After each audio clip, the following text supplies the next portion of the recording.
Welcome back to Second and Short. It is February 3rd, 2023, and there's nothing to start off the show without saying that the greatest player in NFL history has retired.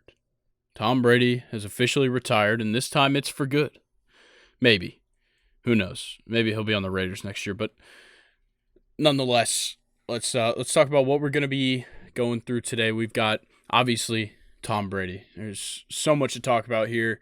And then we're going to talk a little bit of Pro Bowl, a little bit of some ideal lineups, some Pro Bowl event preview, get into a ton of NFL news, some MLB prospects that'll be coming up in 2023. Got a little list there. A little bit of MLB news that's a little more about the media than the game itself. Some transfer deadline news from European soccer. Premier League weekend preview, and then we'll round it out with Stake Your Claim. All right, let's talk about Tom Brady, Luke. It's obviously extremely hard to say that he's not the greatest of all time. And Okay. I feel like both of us have experienced our issues with Tom Brady. Yes. Yeah. Me more so than you, I would say. Yours is on more occasions, mine has more magnitude. Yeah. Yeah. Yeah. I don't know. There was the AFC Championship game where he put up 40 on us. Yeah, that's true. It's a tough one, but yeah, arguably the greatest NFL player of all time is gone. Or as we said, maybe. Who knows? Do you think he's coming back? No, I don't. I don't, I but don't I think so. can't say that he's not coming back until there is a new season of football and he is not the quarterback for a team. Yeah. You just never know with this guy. It's actually crazy to think about. I have literally, and I shit you not, been saying he's done every year from like 2016, and then whenever he was on the Bucks, I was like, okay, it's just not gonna happen. I'm just gonna accept it. But literally since 2016, I've been thinking he's done. It's insane. Yeah. And last year, he gave us reason to believe it was done. And then 40 days later, he decided not to. And then, we all know what ensued from that when it comes to his personal life. But Yeah. look, when it comes down to Tom Brady, there's nobody better at just putting up numbers, whether that be in wins or statistics or whatever. He's the greatest at all of it. He's got 7 Super Bowls. That's the most by one player. First in Super Bowl MVPs with 5. He is first in wins as the starting quarterback with 251. He's got the most postseason appearances with 20. He's the passing yards leader of all time with 89,214. Little fun fact with that one. If you combine his regular season and postseason passing yards, he would be first all time. In that same list, if you took away his postseason passing yards, he'd be second all time. Wow. Little fun stuff there. And then passing touchdowns leader of all time, 649. A 3-time MVP. He's got the most Pro Bowl appearances with 15. And in 3 seasons with the Bucks, rose up to second all time in passing touchdowns. Little pop quiz for you, Luke. What quarterback is he behind for the Buccaneers in passing touchdowns? In Buccaneers history or of all time? Yep, Buccaneers history. Oh my God. Buccaneers. It's not a long history. Yeah, no. When did this quarterback play? Pretty recently. He is still an active NFL player. It's not Jameis Winston, is it? It sure is. No way. Sure is. Jameis Winston has I want to say 121 passing touchdowns in his time with the Buccaneers.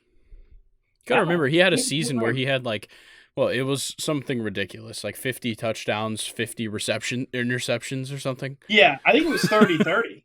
It could have been something just absolutely absurd on both sides when it comes to Jameis Winston. Dude, hang on. Fun fact about that, actually. That season, the whatever it was where he was tied with he had a high number of touchdowns, but also he was tied in interceptions. But I remember saying that season, I couldn't stand all the hate that he was getting. I remember people were talking about his eye surgery and shit like that. And I seriously thought after that season, Jameis Winston was going to be a force. Yep. That was a hot take that obviously did not, Yeah. Hey, there's But still time. He got LASIK. yeah, He you're just right. hasn't been. He hasn't gotten a shot. His back's hurt. Yeah, back to Brady. Back to Brady. What And you he got? did it. That season was 30-30 back in 2019. Okay, it was 30-30. But yeah, let's talk Tom Brady. Luke, is there any Tom Brady moments that really stick out to you? Ooh, I like I like his I don't know why this is the one, but I don't remember what game it was in.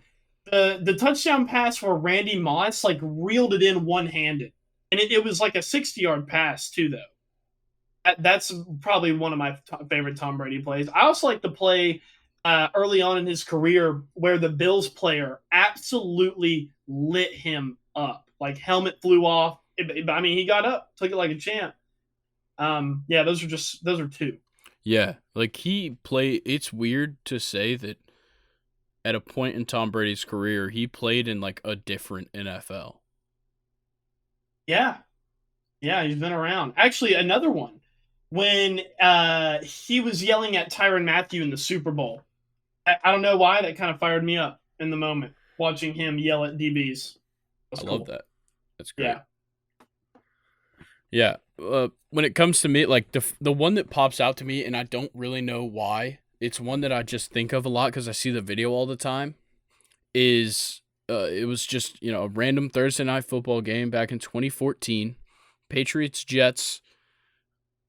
Like the circumstances don't even like really matter, but the video from it is hilarious. So, um, the play ends and Antoine Barnes from the Jets kind of like just lightly shoulder bumps Brady, kind of gets up in his face. Brady likes to get up in people's faces after the play, Yeah.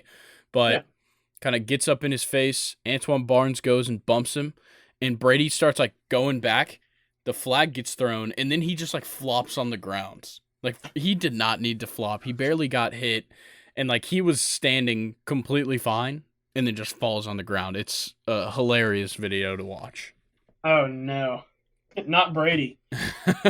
Not our king. No. All right. Well, I do have some more just real interesting information here, a little bit on Tom Brady. So he threw 737 touchdown passes. That would be across regular season and postseason to 98 different receivers. Huh. So Gronk had Wow. 105, and I'm obviously not going to read off all 98 receivers, but Gronk had 105, and then a significant drop off down to Edelman with 41.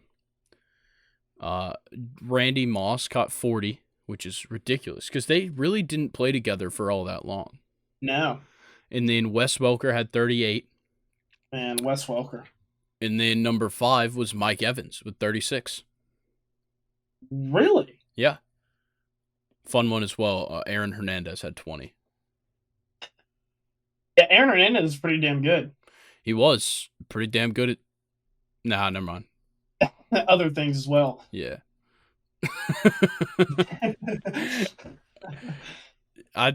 Yeah, that stat is ridiculous. And what's even crazier is that if you took away those top 5 guys, Gronk, Randy Moss, Julian Edelman, Wes Welker, and Mike Evans, he'd still have 418 regular season touchdown passes, which is tied with Ben Roethlisberger for 7th all time. That's insane. I think honestly the one receiver out of that whole list that impresses me the most is Mike Evans. Yeah. They played together for 3 years. That's it. And Mike Evans, what? He only had like 4 touchdowns or 5 touchdowns this season? Yeah. Oh, this is something. I mean, could you argue that Mike Evans was the best receiver Tom Brady ever had as far as like No. where Tom Brady had him in his career? I'd say Randy Moss. Was Randy Moss in his prime? Not really, but he was still an amazing receiver at the time. That is true. Was Mike Evans on? Was he on a better pace than Randy Moss was? Like in 3 years, he caught Maybe. more than like I don't know how long Randy Moss was in New England. Off the top of my head. Let me pull it up real quick. So he was in. So Randy Moss was in New England for 4 seasons, 2007 to 2010. He only played 4 games in 2010, but like obviously his peak years, were in Minnesota. Duh. Yeah. But 2 years that he spent in Oakland were pretty good, and then he goes to New England. He was still 98 receptions, 1,400 yards, Dang. and he caught, let's see, in his first season, he got 23 touchdowns. Holy shit. That's a lot. Yeah, second season 11, fourth season 13. That is So he was pretty good. outstanding. Yeah, Yeah, he was pretty I'd good. say that Randy Moss was still a top wide receiver at that I point. just never knew that Randy Moss was that good in New England. I knew that they had highlights together, and it Yeah. was obviously a big deal, because it's Tom Brady and Randy Moss. I didn't realize he was still that good. Wow. Yeah, I think what's kind of crazy, just off topic, looking at Randy Moss's career statistics, is that he only had 2 seasons over 100 receptions.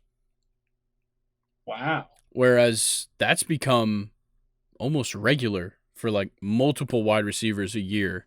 Yeah, for the top guys. Yeah, to get over that. And like they didn't start tracking targets until 2006, but his ratio is not very good. Interesting. His second year in Oakland, he had 95 targets for 42 receptions. And then 2007, he had 160 for 98 receptions. Wow. Yeah, well, I guess he did have a lot of games like his Thanksgiving Day game against the Cowboys, where it was 3 receptions, 3 touchdowns, like 100 and something yards. Yeah, like every year he from 2009 from his rookie year till 2009, his lowest longest reception of the season was 51 yards. Interesting. Other seasons he had receptions of 76, 74, 66, things like that. But and then tail end of his career, not so good. Where 2010 with the Titans, his longest reception of the year out of 6 was 26 yards. With the Titans? Yep. I didn't even remember that. 2010. He split it between Minnesota and Tennessee. Okay. And New England. He was on all 3 of those teams in 2010. Oh, okay. Wow. But, yeah, enough Randy Moss. Back to Brady. He's just... I think it's going to be hard for somebody to follow that up. A career like that. Yeah. I've always said this, and I'll still say it. I'm taking nothing away from Tom Brady here. He's not the most talented quarterback I've ever seen. He may not even be in the top 5 as far as my generation. I'd go as far as to say. But the thing about Tom Brady is that I don't think anybody will be able to copy is he was a quarterback, but the longevity and the success he had at older age, that is unmatched, in my opinion. No one can do that. Yeah, I've never seen a quarterback, he gets fired up, but he still stays cool and collected. Yeah. Throughout an entire game, no matter the stress, no matter the score, it doesn't matter. He's going to go out there and just do his thing every day, every night, Sunday, Saturday, Thursday, Monday, it doesn't matter. Yeah, he's kind of like Michael Jordan. That is just somebody that you don't want to talk trash to. Yeah. Look, you don't want to see Tom Brady under the lights. Whether he's 45 years old or he's 32 years old, that's not what you want to see. No, and that's kind of going back to what I said, yelling at Tyrann Mathieu as being one of my favorite Brady moments is seeing Brady yell at a defensive back in a Super Bowl and have to get pushed back by his own offensive lineman. I knew the Chiefs were done. There was nothing they could do after seeing Brady get like that. So, yeah, don't make Tom Brady mad. Yeah, no kidding. And, kind of just a little bit of aftermath from Tom Brady retiring is the NFC South quarterbacks right now. I don't know if you saw this list, but there is a total of there's 2 quarterbacks under contract on each team except the Bucs. They only have 1. And oddly enough, I feel like the Falcons have the best quarterback room out of the 4 that are under contract. So you'll start the Bucs. The Bucs just have Kyle Trask. That's it. The Florida like one season wonder, Kyle Trask, and then the Saints have Jameis Winston and Jake Luton. The Panthers have Matt Corral and Jacob Eason, and the Falcons have Desmond Ridder and Marcus Mariota. Yeah. What in the hell? Like, this makes the NFC South look real bad. If last season having one team, or what, were the Bucks even over 500? I don't No, think they so. were 8-9. Yeah, having no teams over 500 made us look pretty bad. I think this makes us look worse. Yeah, it's a worn torn division, man.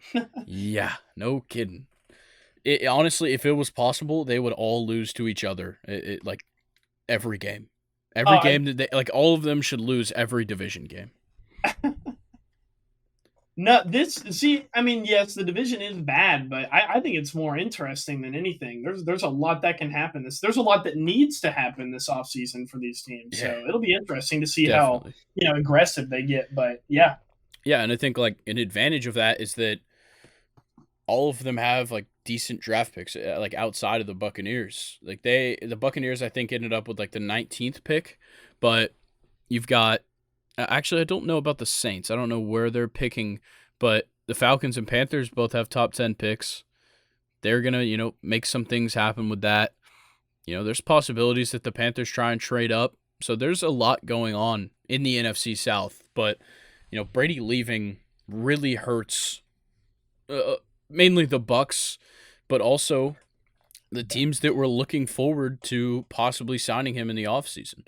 The Raiders kind of seemed like the most likely destination for him in the offseason, and now he's not heading there. And then, of course, I think the biggest loser in this situation is just football fans. We don't get to see the greatest player of all time continue to play the game that he has dominated for 23 years.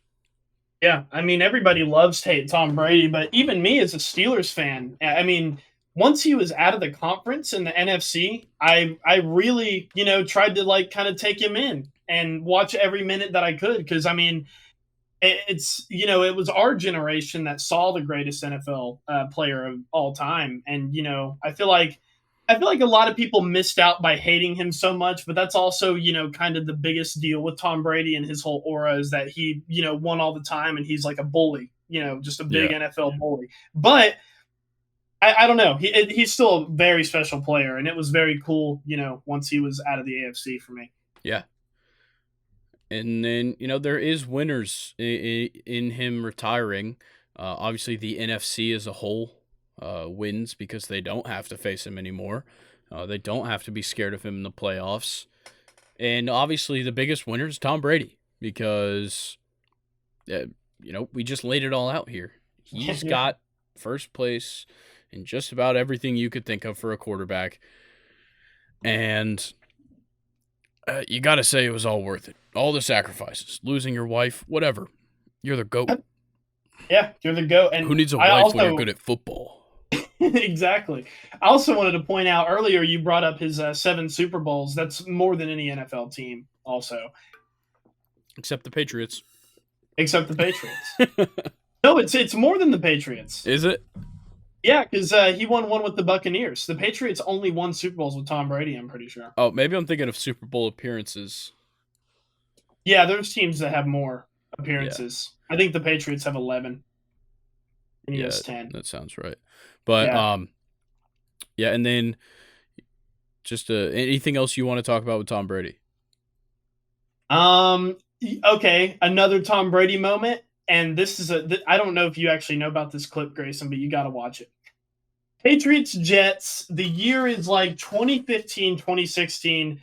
There is it's a run play to LeGarrette Blount, former Patriots running back, former Steelers running back too. I loved him on the Steelers, but he got Le'Veon Bell busted with pot. That's aside from the fact. Anyway, Tom Brady hands the ball off to LeGarrette Blount. It's to the right side. Play gets blown up. LeGarrette Blount starts running back to the left side of the O-line.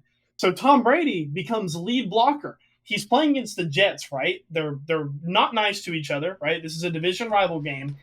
And Tom Brady literally has carnage completely around him from Jets players and Patriots players just hitting each other. Tom Brady didn't get touched. It is one of the most insane videos because, like, I'm gonna be honest, if I'm a Jets player, if Tom Brady is that open and making himself lead blocker, I'm putting my helmet down. If this is my one chance, I'm putting my helmet down. I'm going to tackle him with the top of my head. And Tom Brady doesn't even get touched. Y'all need to watch that clip if you've never seen it before. It's insane. Yes, I do remember that clip, and Yeah. you're right. It's absurd that nobody just knocked his head off. Yeah, it's the Jets too. It wasn't like it was some like NFC like team where they don't play each other that often. That's the guy that literally fucks you every time you see him, and he just doesn't even get touched. It's insane. Yeah, it's wild. And just to close it out, let's all look forward to the 2028 Hall of Fame class. Tom Brady, J.J. Watt. I think J.J. Watt's going to make it. Yeah. Both of them side by side. That's going to be a fun one. Yeah, one defensive player, one offensive player. Maybe we see Rodgers. Cool. Who knows? Yeah. Who knows? Maybe Matt Ryan will retire. It's probably time. I think it's time. We'll see. I think the only way Matt Ryan should retire is if he ends up back in Atlanta. No. I'm good. Ship sailed. Really? Ship sailed. I mean, y'all do have a good draft pick, but like, yep, I'm good.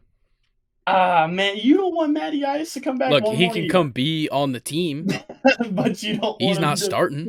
We'll give him the retirement contract. Do you think Matt Ryan would start over Mariota next season? Well, Mariota's not going to start. Yeah. Well, he's also mad at the team. But I don't know. I'm just wondering, like, talent-wise, do you think Matt Ryan's good enough to play over Mariota? Mariota was not bad. No, not with the way the offense is now. It's very different from what we ever did with Matt Ryan. That is true. So, yeah, I don't think so. Y'all need Lamar Jackson. Yeah, no kidding. That's what Logan's been telling me. Dude, I've been on it. I want him in Atlanta. I am now actually sold on Lamar Jackson will be in Atlanta, and if he isn't, I'm going to be upset. As a non-Falcon fan who lives in Georgia, I would love it if Lamar Jackson came to Atlanta. All right. Well, let's talk a little bit of Pro Bowl. At the moment, I'm actively watching some of the little skills competition stuff, just watching a bunch of linemen catch punts. But we're going to start it off. We're going to talk about kind of our ideal 7-on-7 lineups with the guys available in the Pro Bowl. Oh, yeah. NFC offense, NFC defense, and then an AFC offense, AFC defense. Let's kick it off NFC offense. Okay. Who you got at quarterback? I got my man Geno. I love Geno Smith this year. He was my quarterback. I did really like Geno this year, but I got to take Kirk. Yeah. Yeah, it was between him and Geno for me. All right, and then AFC quarterback. Trevor Lawrence. Same. Yeah. It's pretty easy to pick Trevor Lawrence when your other two options are Derek Carr and Tyler Huntley. I'm actually really glad to see Derek Carr. I think Derek Carr didn't really get a lot of closure, with everything that happened last season, and I'm glad that he gets to go and have fun, in the Pro Bowl. I feel like that's pretty good for him. Yeah, I think so. Yeah, but yeah, we both got Trevor Lawrence. My NFC running back, CMC, Christian McCaffrey. Yep, same. I think that you could make a case for other guys here, like absolutely blanking on it now. It was hard. I have it here. We got Dalvin Cook, Saquon Barkley. Those were pretty much the only other two. Yeah, that's it because Miles Sanders in the Super Bowl and Tony Pollard is injured. But excuse me. You could go with either of those two guys. I just think that McCaffrey is so valuable in a 7-on-7 matchup.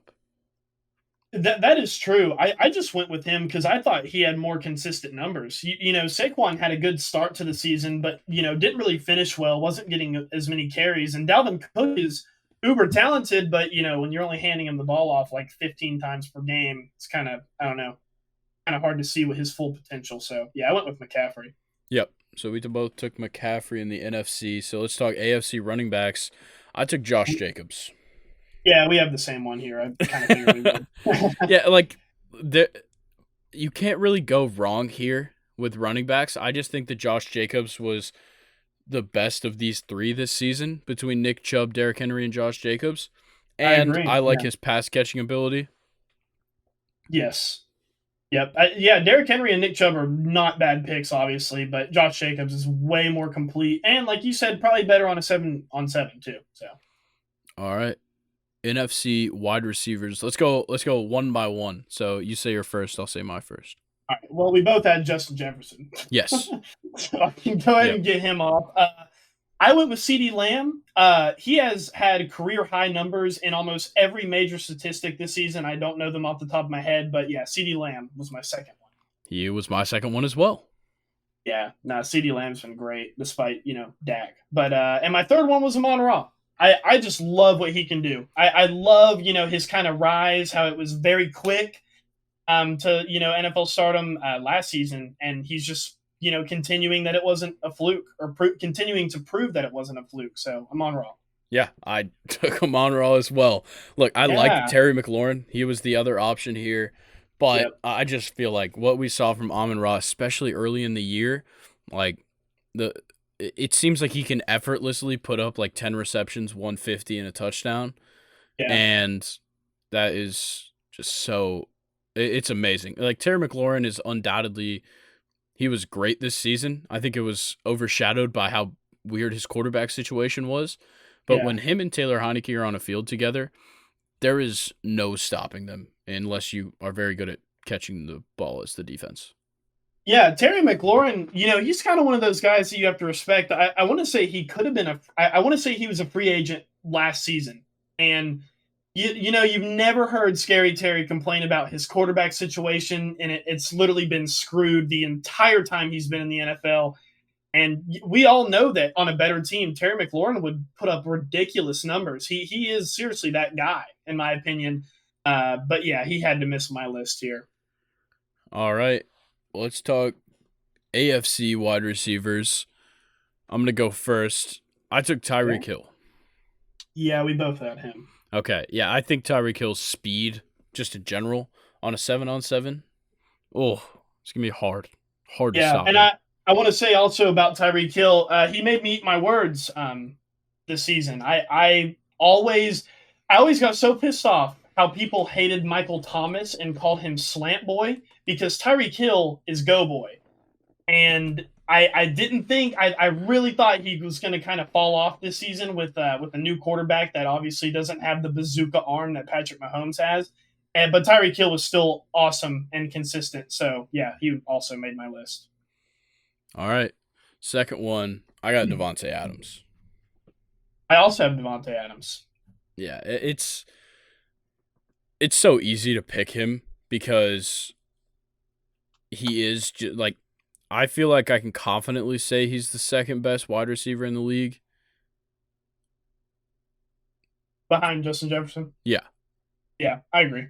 Because it's like his ability outside of just like he's great to creating separation downfield. He can run a go route, but his run after the catch abilities are just as good. And like he can play off a screen, he can play off a slant, he can run a go route. And he's a top player at each of those things. Yeah, catching traffic, good hands. And this season, like Tyreek Hill, went to a worse offense and, well, worse quarterback. I don't know if you could really argue worse offense completely, but and still put up awesome numbers. Yeah, he's the full package for sure at wide receiver. All right, and then my third wide receiver, I took Jamar. So we're split here. I have Diggs. Okay. See that one's it's a very hard choice between the two, but I think that in seven, like when it came down to like a hard choice, I thought of 7-on-7, and I was like, I feel like Jamar Chase's ability after the catch is a little bit better than Stephon Diggs, whereas Stephon's a little more of a catch and traffic guy. Yeah. So I took Jamar for that reason, but I definitely understand taking Stephon. Yeah, I just like Stephon Diggs. He has a pretty good ability to get separation on a lot of guys. He's kind of, to me, he's the most Antonio Brown I've seen another wide receiver be. He's a high reception, high yardage kind of guy. kind of like Devontae Adams. He can run every route on the route tree. He may not be as big, but he can still do it. He's great deep, in the deep pass game as well. Stephon Diggs, I think, is probably my third. In my top three, it would probably go Jay Jettas, Devontae Adams, and Stephon Diggs as far as who I think the best are. So yeah, Stephon made my list over Jamar. All right. And then a pretty easy selection, centers. It was just kind of pick the one that you've maybe heard of. What? Tight end? Oh, yeah. I totally forgot about tight end. Okay, well, not centers yet. Tight end. NFC tight end. I took George Kittle. I took Hawkins. Really? I thought Kittle would have been an obvious choice, and I feel like you can argue Hawkinson a little bit too. Hawkinson had, I think, just better. He had a little bit more consistently, or a consistent season than Kittle did, because Kittle kind of only broke out towards the end. Hawkinson also had, I think, a couple more bigger games, and yeah, so I went with Hawkinson. So I just love George Kittle, and his ability just in general as a tight end is so amazing. And that's kind of the reason I took him. He's very versatile in the receiving game, and he's probably the best blocking tight end at the same time. So he can block. Yeah, I think that George Kittle was easily my pick there. I like it. All right, and then AFC tight end, I took Mark Andrews. Same. Mark Andrews is very underrated in my opinion. If Lamar Jackson didn't have him, it'd be a completely different story in Baltimore. Yeah, for sure. And obviously if Kelsey was available for this, Kelsey's the pick. But in the meantime, it's got to be Mark Andrews. Yeah, I agree with you there. All right, now to the center. NFC center, I got Frank Ragnow of the Detroit Lions. Same. And I don't really know much about centers or, many offensive linemen in general, but I know Frank Ragnow is a total stud on the Lions. Yeah, so, bro, I like savage. Frank Ragnow. Yeah. But if Jason Kelsey was available, he would be the guy. Jason Kelsey is a phenomenal center. Yes. In the AFC, I took Ben Jones only because I've heard him on Bussin' with the Boys. Is that the Titans Taylor Lewan's podcast? Yeah, Taylor Lewan and Will Compton. Yeah, that's a good Love one. That shit. I went with Mitch Morse. And just off of, I know I've heard the name before. I know he's sick, but that was really all I had to go there. Mine would have been Creed Humphrey. That's a name that I do know very well. Yes. He is a sick center, and also probably why he's in the Super Bowl. But yeah, I think it is interesting that both the starting centers are in the Super Bowl.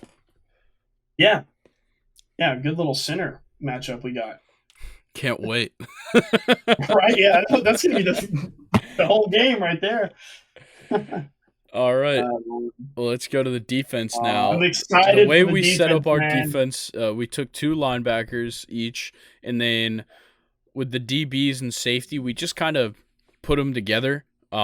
It's mainly, at least how I went, I took 3 DBs and 2 safeties, but one of those safeties would kind of play more of a defensive back position. And then, obviously, just a safety standalone. Let's start with the linebackers. NFC, there's 2 extremely easy picks, and it's Micah Parsons and Fred Warner. Yeah, that's who I went with. Hang on, I'm trying to get the list here because there were a couple of other ones that I liked. Those were just obviously the obvious ones. Yeah, I think so. Demario Davis, a great linebacker. And then Danielle Hunter as a replacement for Hassan Reddick. He's in there. Zadarius Smith as well. Yeah. All guys that I like. Those are all awesome linebackers. Yeah, I just think at least when it comes to the outside linebackers, I think Micah Parsons was such an easy choice because obviously his pass rushing ability is ridiculous, but he's not a huge guy, and that's normally what you see from an outside linebacker, but he's still so strong. Yeah, I mean, we talked about on the podcast before, him throwing that 49ers tackle. And, what's crazy about that play is I didn't mention this on the previous podcast, but, you can literally see the size discrepancy between these two people. Micah is nowhere near as big as this dude, but Micah just threw him with, one hand. And it just insane. And Fred Warner, man, on the other end, I mean, he can do anything. Literally, he can do anything. We talked about this on the podcast too, where he went and covered CD Lamb from the line of scrimmage. I mean, no linebacker should be able to do that with a receiver like CD Lamb, but Fred Warner can. Yeah, So it was ridiculous to see that. yeah, All right, AFC. I feel like there was actually like there wasn't a clear cut two guys to pick here. yes, I agreed. So I want to I hear agree what with you that. took. I went with Roquan Smith and Matthew Judon. How did we pick the same ones? No way.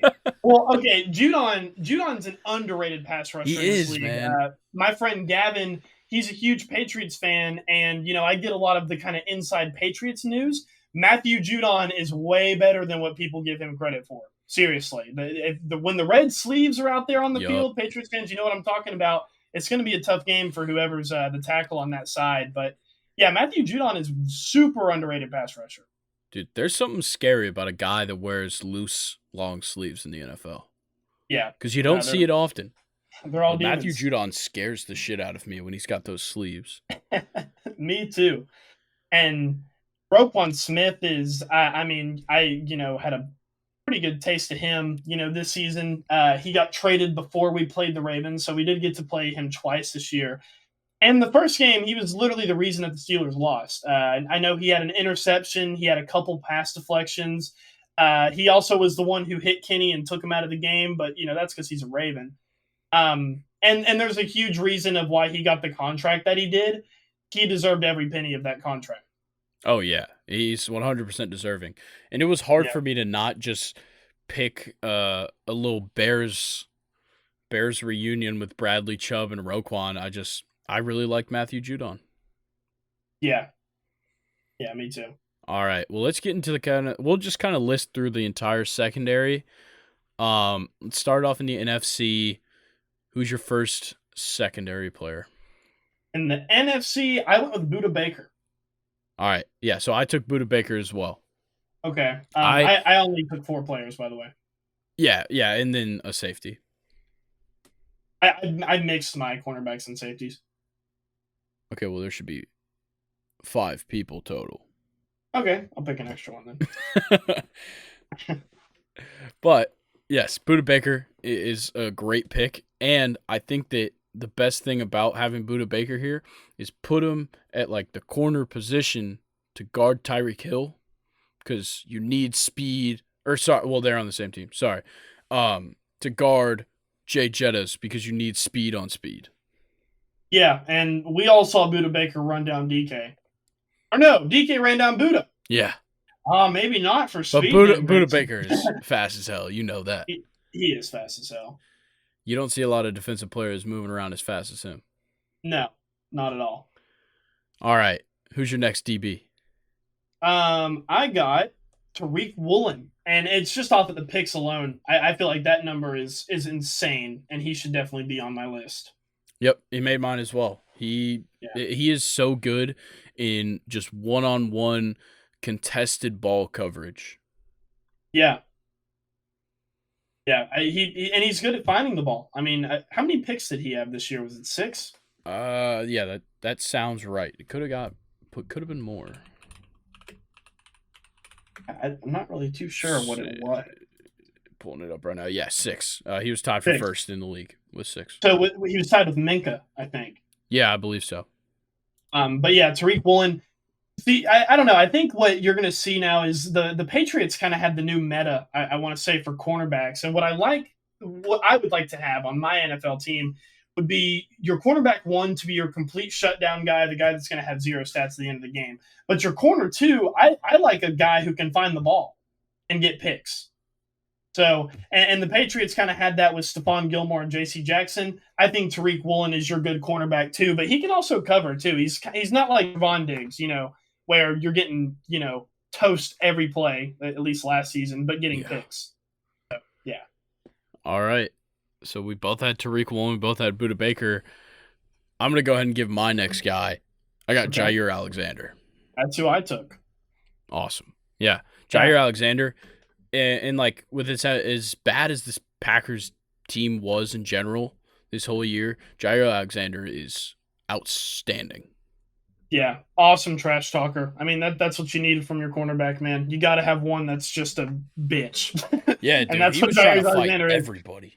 Yeah, he was, and he also had the game where he shut down Jay Jettas and in that blowout game. So Dude, yeah, and shout out he was Jair in his Alexander. head that whole game. They Yes, he were, was. dude, Jair Alexander does not shy away from anybody, and that's what I love about watching him play. Yeah, same. Why he All made my right, list. I took Trayvon. I I had to. took the other digs. Interesting. Wandre. Oh, really? Yes. I'll be honest, didn't know he was a Pro Bowler this year. I might have just missed him.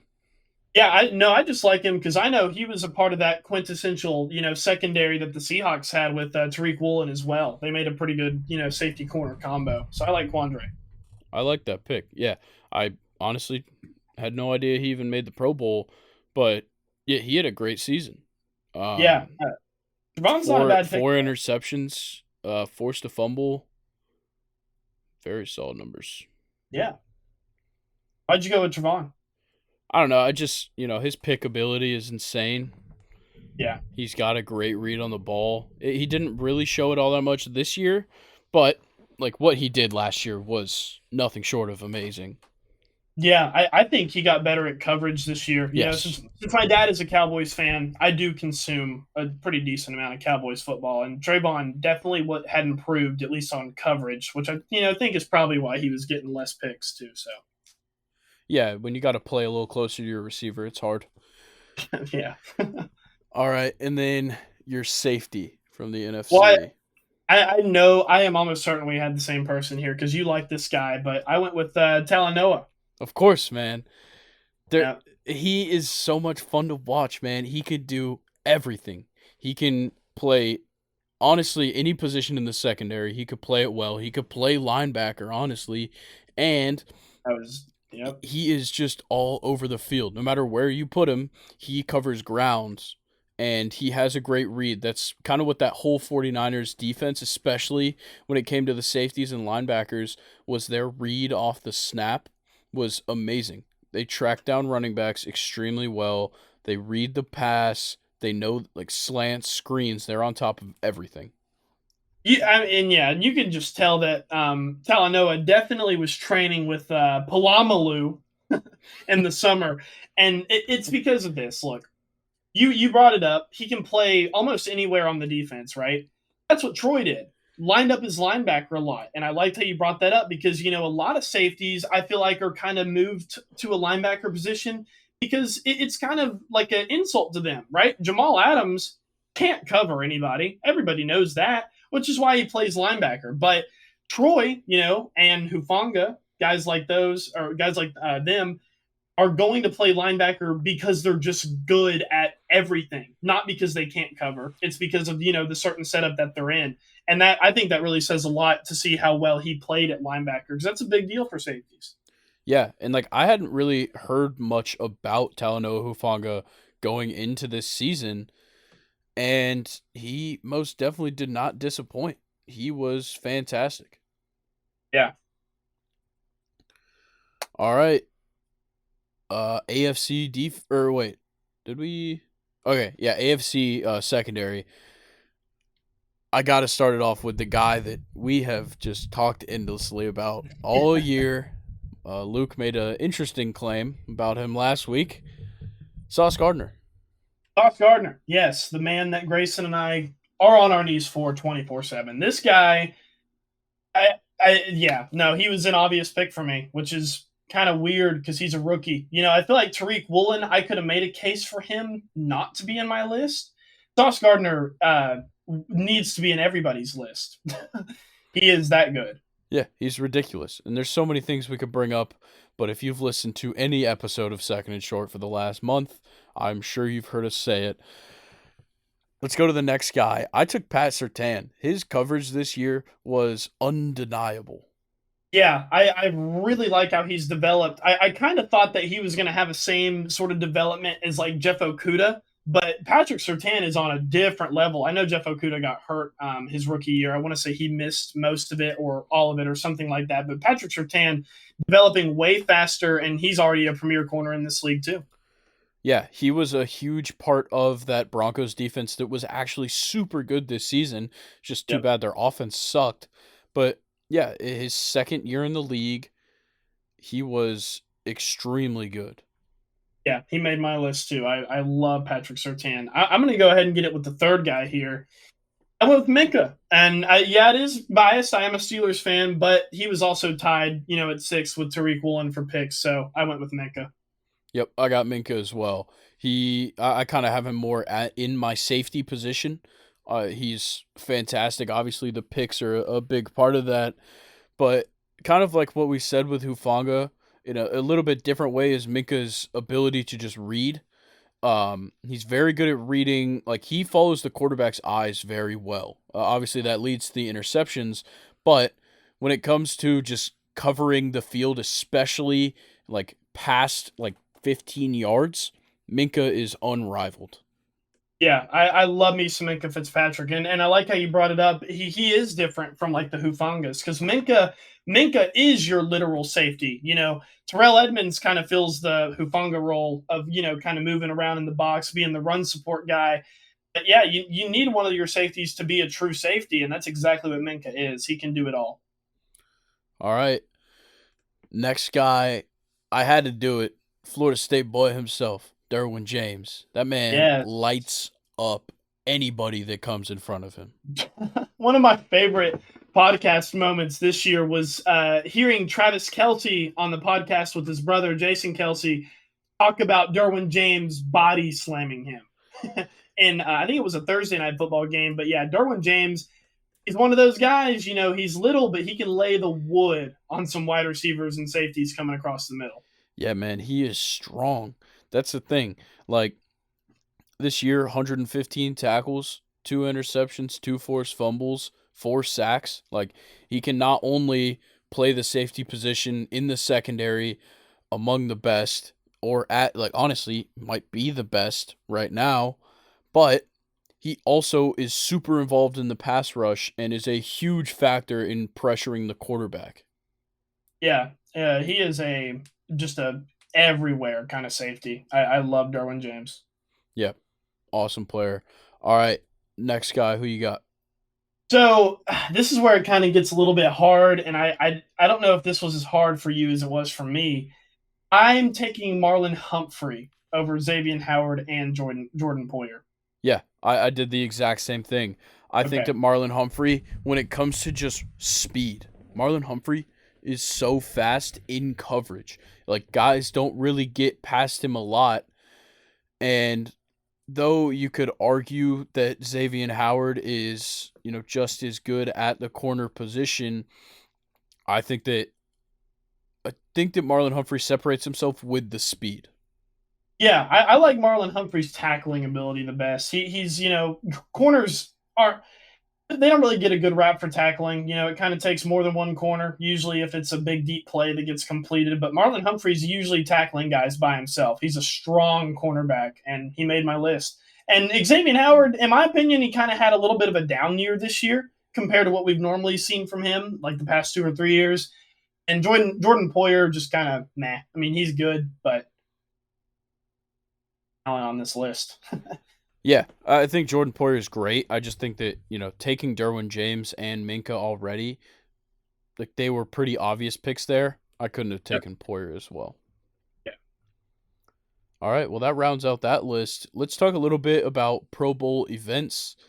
Um just a little bit. So the precision passing is one that we're going to talk about a little bit. So precision passing, I don't have the full breakdown for that one up just yet. Give me 1 second. So yeah, it'll be 3 quarterbacks from each conference. I believe it's supposed to be 2 actual quarterbacks, or no, it was rumored it was going to be 2 actual quarterbacks, one out of position guy. It's just going to be the 3 quarterbacks, but I want to add on a non-quarterback that we think could have been good at this. So the 3 quarterbacks that will be participating, Tyler Huntley, Trevor Lawrence, Derek Carr, Geno Smith, Kirk Cousins, and Jared Goff. But what quarterback do you think is going to win this challenge? I went with Jared Goff. I did as well. I think Nice. that when it comes down to accuracy among these six guys, I think Jared Goff has the best. I think so too. In this particular, challenge, and it seems like you and I kind of went with like the more like kind of deeper thought answer here. If Jared Goff is just standing there, I think he's more accurate than all those guys by far. I think Jared Goff wins it. Yeah, look, I think obviously Huntley is just not the choice here, neither is Carr.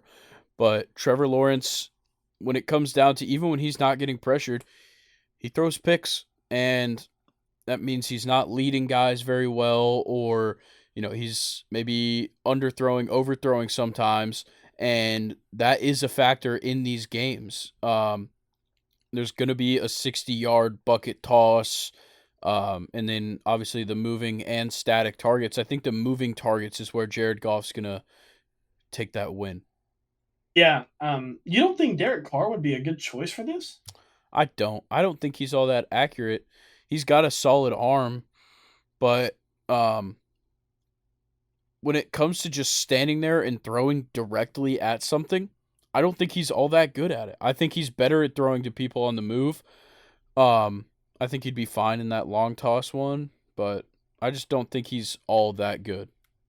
To me, it was actually kind of a tough decision between Jared Goff and Derek Carr, in my opinion. I think Derek Carr definitely has Trevor Lawrence beat, at least, while Trevor Lawrence is still young. But I don't know. I thought Derek Carr would have been a good pick here, but I don't know. That's just my opinion. I get where you're coming from because he would be a good pick. I don't really like Derek Carr in general. Yeah, I don't either. On QB, who you got? It's got to be CMC. He had a passing touchdown this year. He was my honorable mention because I kind of went, that's the obvious guy. I went with Saquon Barkley because of that Hail Mary throw to Odell Beckham Jr. I don't even remember what it was. I just know that play exists. Yeah, I remember that happening. But Yeah. dude, for some reason Christian McCaffrey has a solid arm. I'll never understand why.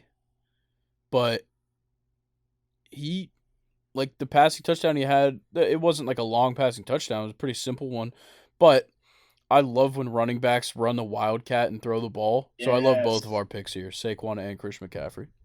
Yeah, Christian McCaffrey, that touchdown pass really helped out my fantasy team. That was fun to have him during that game. Yeah, no kidding. Yeah.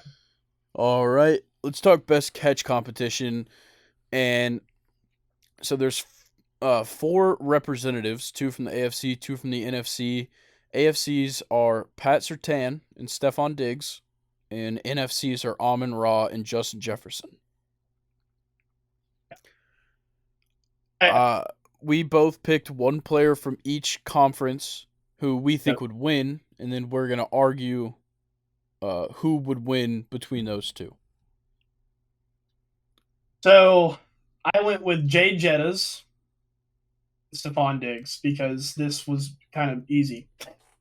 Yeah, that's what I'm saying. I feel like even if it was the full batch of wide receivers in the Pro Bowl or really anybody, I would have taken Stephon Diggs and Justin Jefferson. Yeah.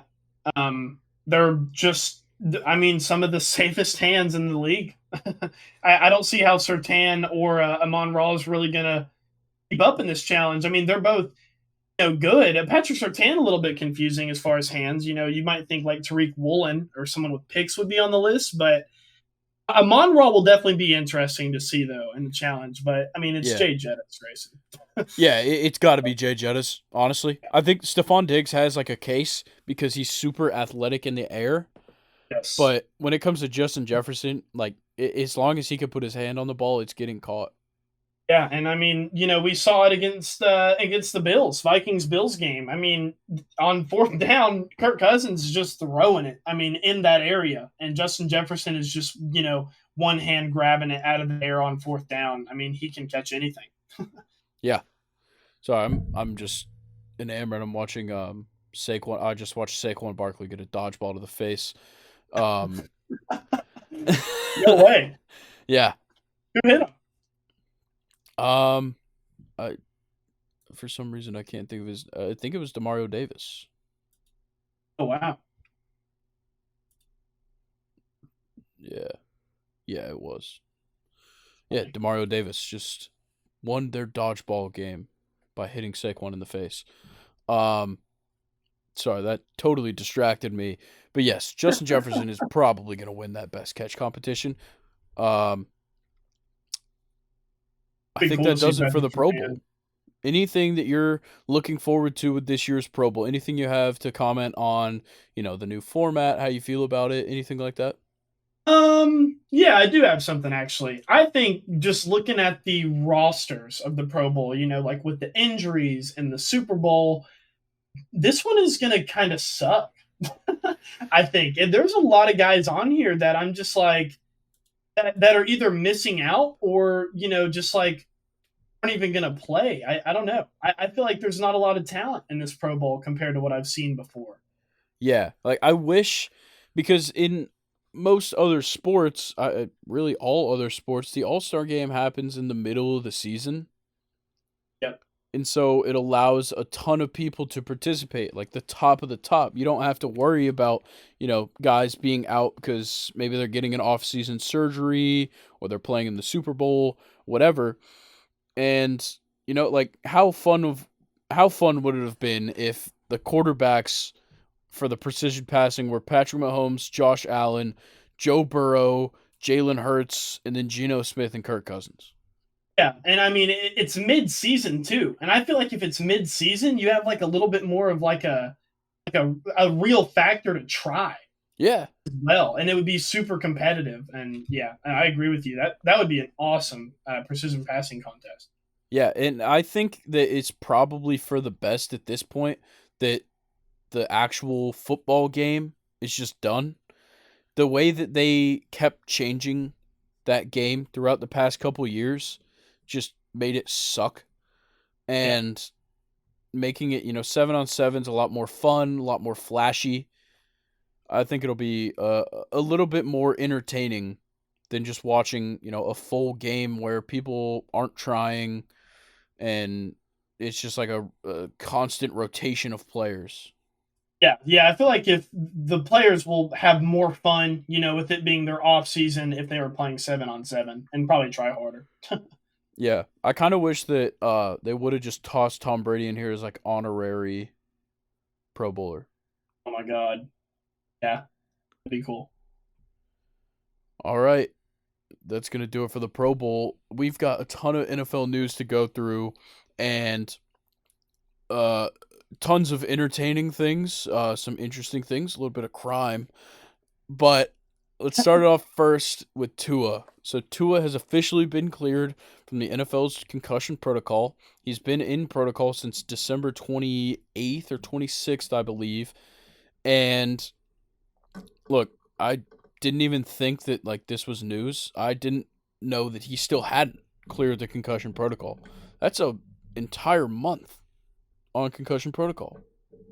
Yeah, I thought the same thing. I'm glad that I'm not the only one in this boat. I was super confused to hear this, and I guess I don't know. Maybe it's kind of a little bit of a media thing too. Is the media I know or the NFL caught a lot of bad media after the second to a concussion, and maybe they just wanted to be sure this time, or it kind of makes you wonder, like maybe Tua had like a really scary concussion, and they were having to check it more.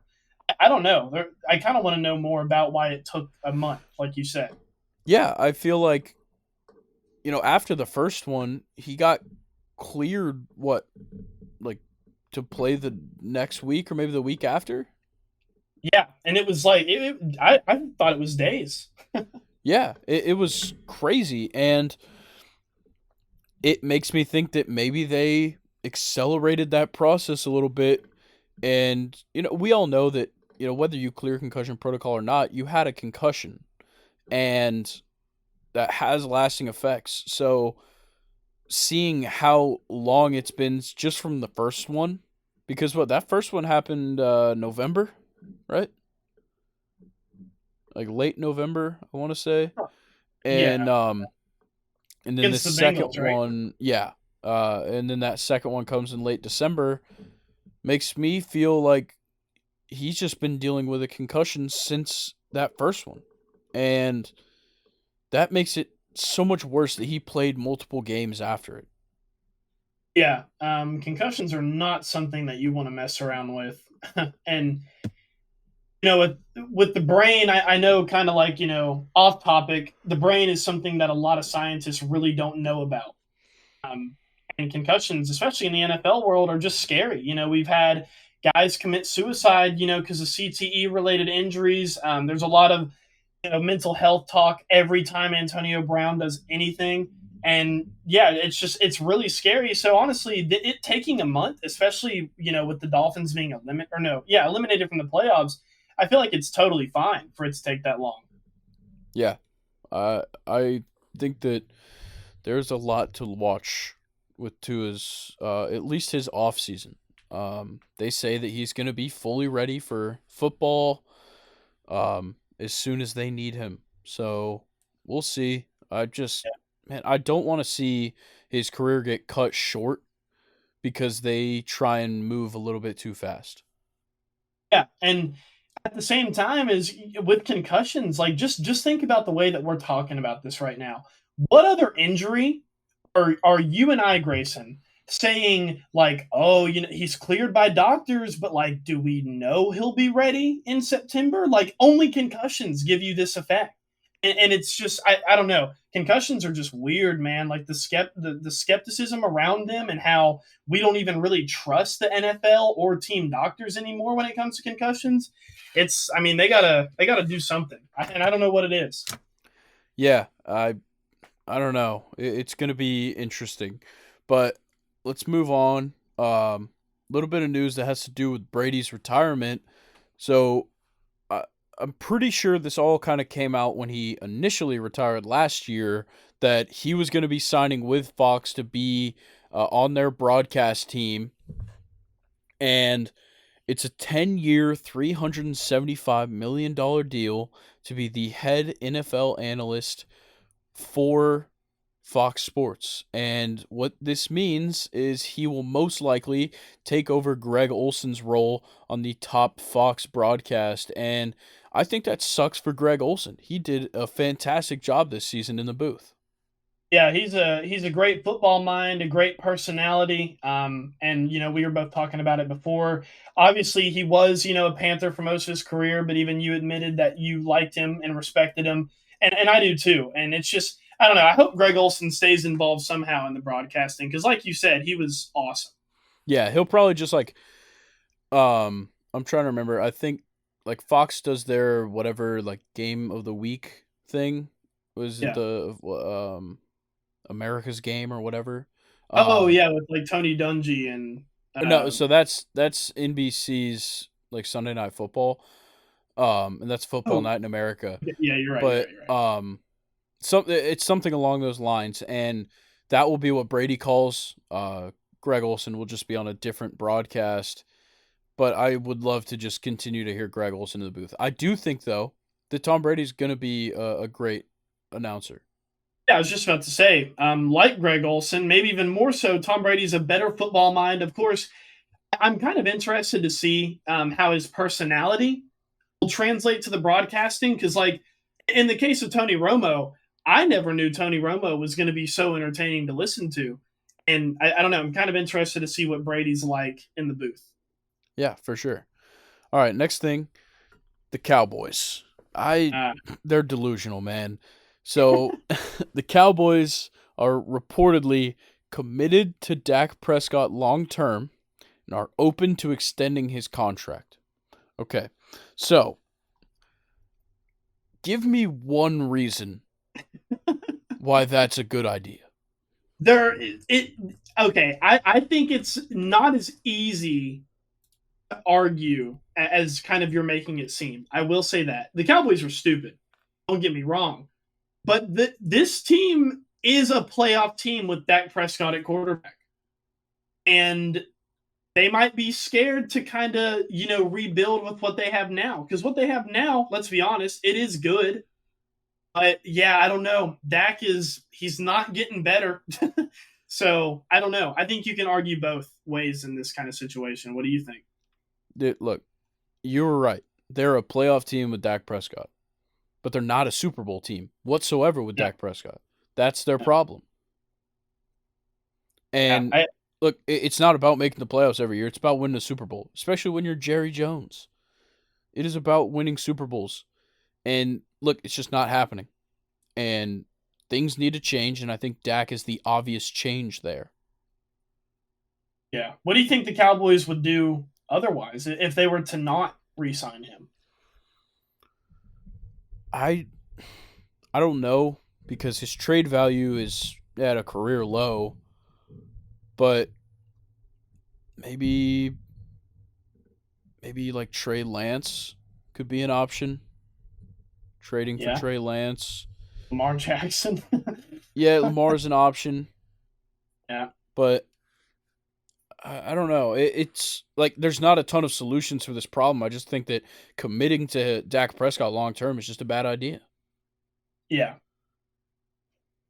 yeah. No, I don't know. I mean, definitely signing him now and to long term is definitely it's not a bad option. I don't think it's a bad option. It's a pretty safe option. I think for what the Cowboys is you're choosing between consistency and betting on being an amazing team. You're those are kind of your two options here. And if they get rid of Dak and things don't work out, let's say they kind of fall into like a draft a quarterback first round kind of team, then they're going to look like idiots for not re-signing Dak because Dak has already kind of proven himself as a playoff player. But like you're right, or like you said, they're not a Super Bowl team with Dak Prescott. Yeah, I I don't know. It confuses me just a lot of the moves the Cowboys are making. I am interested to see what happens with their offensive coordinator situation. I don't know. I don't think I've seen anything about them signing a new one, so we'll have to look out for that. But um, that kind of brings us to one of the other things in here. Actually, I might have talked about it. Actually, no, I did. I talked about it on the episode on Wednesday that Kellen Moore is not returning to the Cowboys and will be the offensive coordinator for the Chargers. But I think that leaves even more questions with what's going to happen with this offense for the Cowboys. Yeah, the Cowboys are losing a really good coordinator in Kellen Moore, so it will be interesting. Yeah. Next thing, the Commanders are interviewing 49ers assistant head coach and former Chargers head coach Anthony Lynn for their offensive coordinator job. I think this is a great move. I think Anthony Lynn kind of got screwed in with the Chargers. I know they were looking for a bit of a change of scenery, but I think that Anthony Lynn still has an opportunity to be a head coach again in this league, but being an offensive coordinator is kind of the next step. Rebuilding your job is what you need to do. Yeah, and Anthony Lynn, I actually completely agree with you. He did get a pretty bad rap, with the Chargers. The Chargers team that he oversaw was the one that had like Melvin Gordon, Philip Rivers was still on it, right? Like he was a part of that kind of era. Um, Maybe I think that sounds right. I believe he got there I think he left like 2 or 3 years ago. Yeah, here I'm gonna look it up real quick of when he was the head coach. Yeah, head coach from 2017 to 2020. So yeah, Anthony Lynn saw a awesome offense with the Chargers. Of course, he wasn't really able to do anything with it, but they were highly productive when they were good. And I definitely would like to see him still in the league, and I think it'd be great for the Commanders to get a guy like him on because I mean he's proved his offenses are great. Yeah, for sure. All right, next thing, just kind of a fun fact that I didn't really add to the Tom Brady stuff I put in the news here. Tom Brady's retirement leaves us with no active players from the NFL street games. That's a tough one, man. Dude, NFL Street is so cool. All the do you remember mine? The one I remember the most is NBA Street. Those games were awesome, Yep. but NFL was so much fun. I never played any of the NFL street games, but I've seen clips of just where like the tackles are like just like breaking the guy's leg or something like that. Just I don't know, they're just fun. Yeah, dude. But that's a tough one. It's kind of I think that we've run into that same thing with backyard baseball. I'm pretty sure that Pujols was the last active, and now he's obviously retired. So the games of our childhood, the players are Yeah, leaving. getting older, man. All right, we get to the crime segment now. True No, crime. no more laughs. About to get all the white bitches up in here on this podcast. Yes, everybody that has ever listened to what's the big one? Serial? Is that the true crime podcast? I think it is something like that. Yeah, all of your listeners from Serial, just come listen to these two things. I have zero Yeah, details. We're not going to go into detail. We're not going to really comment on any of this, but true crime. Eagles offensive lineman Josh Sills indicted on rape and kidnapping charges. What the fuck? yeah. Right before the Super Bowl. Yeah, Crazy. I I saw this headline and I was like, what in the hell happened? It's very weird. It must have happened in Ohio, is what I'm seeing. They're saying that the incident occurred in December of 2019. Um, and what the indictment said is that he engaged in sexual activity that was not consensual and held the victim against her will. Um, yeah, this is horrible. There's really nothing else to say. Yeah, he was actually. I didn't really even realize this. He was still in college at the time of this. He was at West Virginia. Yes, and the alleged victim, um, her and Sills had known each other since high school, and Sills was supposed to drop the woman and her friend off at her cousin's house, and she was staying there at the time. When she arrived, she attempted to leave the vehicle till her friend or with her friend, and then Sills grabbed her by the arm, pulled her back into the truck, and then I'm not going to get into the rest of the details. I'm reading ahead, and I don't feel comfortable reading off all that stuff. But yeah, this is undoubtedly horrible. If obviously it's all alleged, but if all of this is true, Josh Sills is the scum of the earth. Yep, for sure. Definitely. If it's true, does not deserve to be playing in the Super Bowl or really have any freedom. Yeah, I believe he got put on the some I can't remember what the exact list is, but Crime list. he's not gonna. Well, yes, but he's not gonna play in the Super Bowl. Dang. I mean that does suck for him, but like we just said, if all this is true, then yeah, it doesn't You really deserve suck it. for him anymore. Yeah. All right, Exactly. next and last piece of just criminal happenings. Um, this one came out like we were about to start recording, and we both saw this news. Joe Mixon has a warrant out for his arrest for one count of aggravated menacing. This charge comes from him allegedly pointing a gun at a woman, and he is quoted as saying, "You should be popped in the face. I should shoot you right now. The police can get me." Have you lost your Yeah. goddamn mind, Joe Mixon? I mean, not to joke about this because it is serious, but it's that AFC North energy, man. It's just a bunch of convicts in the AFC North, dude. I can't believe that. Like, what the fuck could possibly make you do that?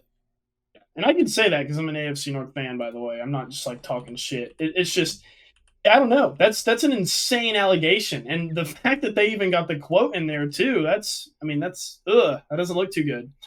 Yeah, it's wild. And Yeah, obviously, there's so much more to be heard about. The warrant is still out for his arrest, so I'd assume he would be smart and turn himself in. Um, but a reporter reached out to um, Joe Mixon, asking for a comment on the warrant, and his mom answered and said, "Did he do it? No, he didn't."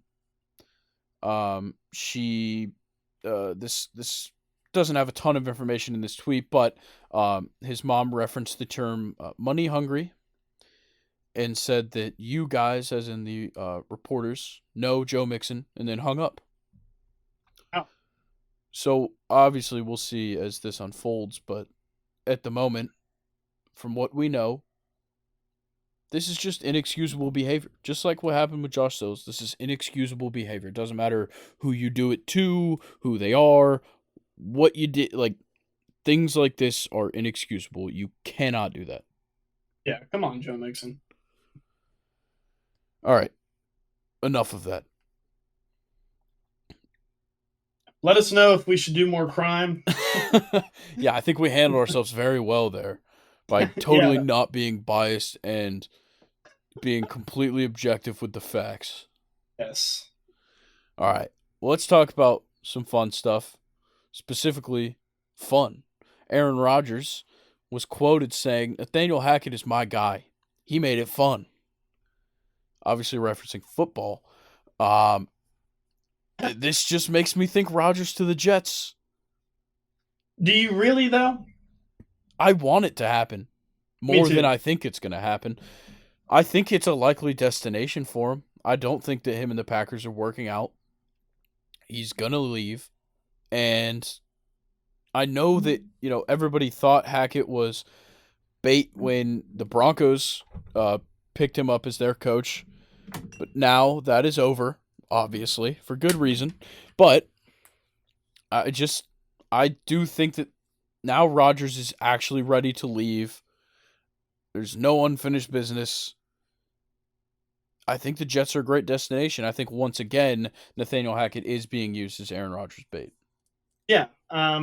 It's out of the conference too, so that's a plus. Is I know Rodgers still has respect for Green Bay and that organization, so I'm sure if he was to move, he'd want to go to a team in the AFC. And yeah, it is bait because not only did they hire Nathaniel Hackett, they also hired him not as a head coach. He's back to his offensive coordinator role that he excelled at in Green Bay with Rodgers before. I Yeah, I think it's a great move for Aaron Rodgers and the Jets. Of course, it would tremendously help out this Jets team with how close they were last year, and it was all down to quarterback play. Yeah, So Aaron Rodgers for the Jets would be phenomenal. Think of Garrett Wilson with Aaron Rodgers, dude. Oh my I can't wait. goodness. And a healthy Brees Hall. Yeah, healthy Brees Hall. They got James Robinson in the trade. That's a good offense with Aaron Rodgers, man. Oh yeah.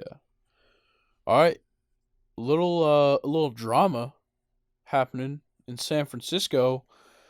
49ers safety Jimmy Ward said that he went to talk to Kyle Shanahan after the Chiefs game. Told him he didn't want to play nickel anymore. Fair. You know what? Whatever. Shanahan responds, "Do you want to ride the bench?" I Pretty good response. It's a great response. And Yeah. look, Shanahan's the guy that makes the decisions. He's the head coach. I just I don't get it. Why I get why Jimmy Ward wants to voice his opinions. Of course. But it's obvious. Look, he played great this season, but just play nickel. You played Literally. great there all season. Yeah, and it's not like it's an opinion where, the defense is struggling. It's not one of those. I think Kyle Shanahan knows a thing or two about defense with what we saw this season. And yeah, do you want to ride the bench is a perfect response. Yeah, and like the thing is I assume that part of that is fueled by D'Amico Ryans now leaving and going to the Texans to be their head coach. That you know he wants things to change. I get that, but I feel like this is not the time. Yeah. Look, the 49ers defense was fantastic all season, and Jimmy Ward was a big part of it. Just let it be. Even as long as you wait until you actually have a defensive coordinator, like figure some things out. Go to like OTAs and figure this out. Don't do this the day, like just hours after your game. Yeah, where emotions are running high, and I'm sure like the other side of it is like, do you want to ride the bench to a player that is voicing his opinion? It's a little bit fucked up, just a little bit, and but it's just there's a time and a place to ask questions like this. Not after your defense just let up 31 against the Eagles and aren't going to the Super Bowl. I mean, very poor timing from Jimmy Ward. And I mean, Kyle Shanahan honestly has every right to respond like that, taking the time and the place into account. And just wait. Yeah, I think A nickel. you should respect Kyle Shanahan a little bit more. A little bit, yeah. All right. Next little bit of news. This has to do with the draft a little bit, which gets me excited. Oh, yeah. The expectation from the Bears is that Justin Fields will remain the starting quarterback, and the team will try to trade the number one overall pick. So I've been saying since they got the number one overall pick that they should trade it. I got a feeling the Colts are kind of the most likely move there. But there's some other teams that could pop in. Maybe the Seahawks want to go quarterback. Maybe the Raiders want to try and trade up. I mean, I think you could even see the Broncos trying to get aggressive and, be in panic mode and try to trade up because they don't have one. I don't think so. Just with how much money's tied up in Russ, you can't really go for a quarterback. That is true. I could see maybe the Buccaneers trying something. Maybe the Panthers. But Yep. we'll just have to see. Look, we're not GMs for a reason. Exactly. They'll figure something out. Exactly. But I yeah, don't know.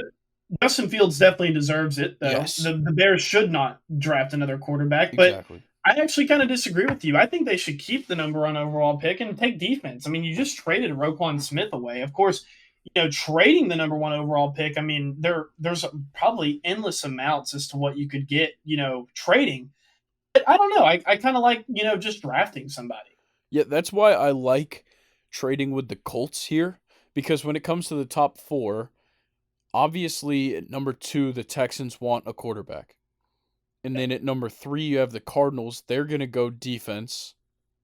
And then the Colts are at 4. They're going to go quarterback. So if you trade with the Colts, just let the Cardinals pick whichever one of the top 2.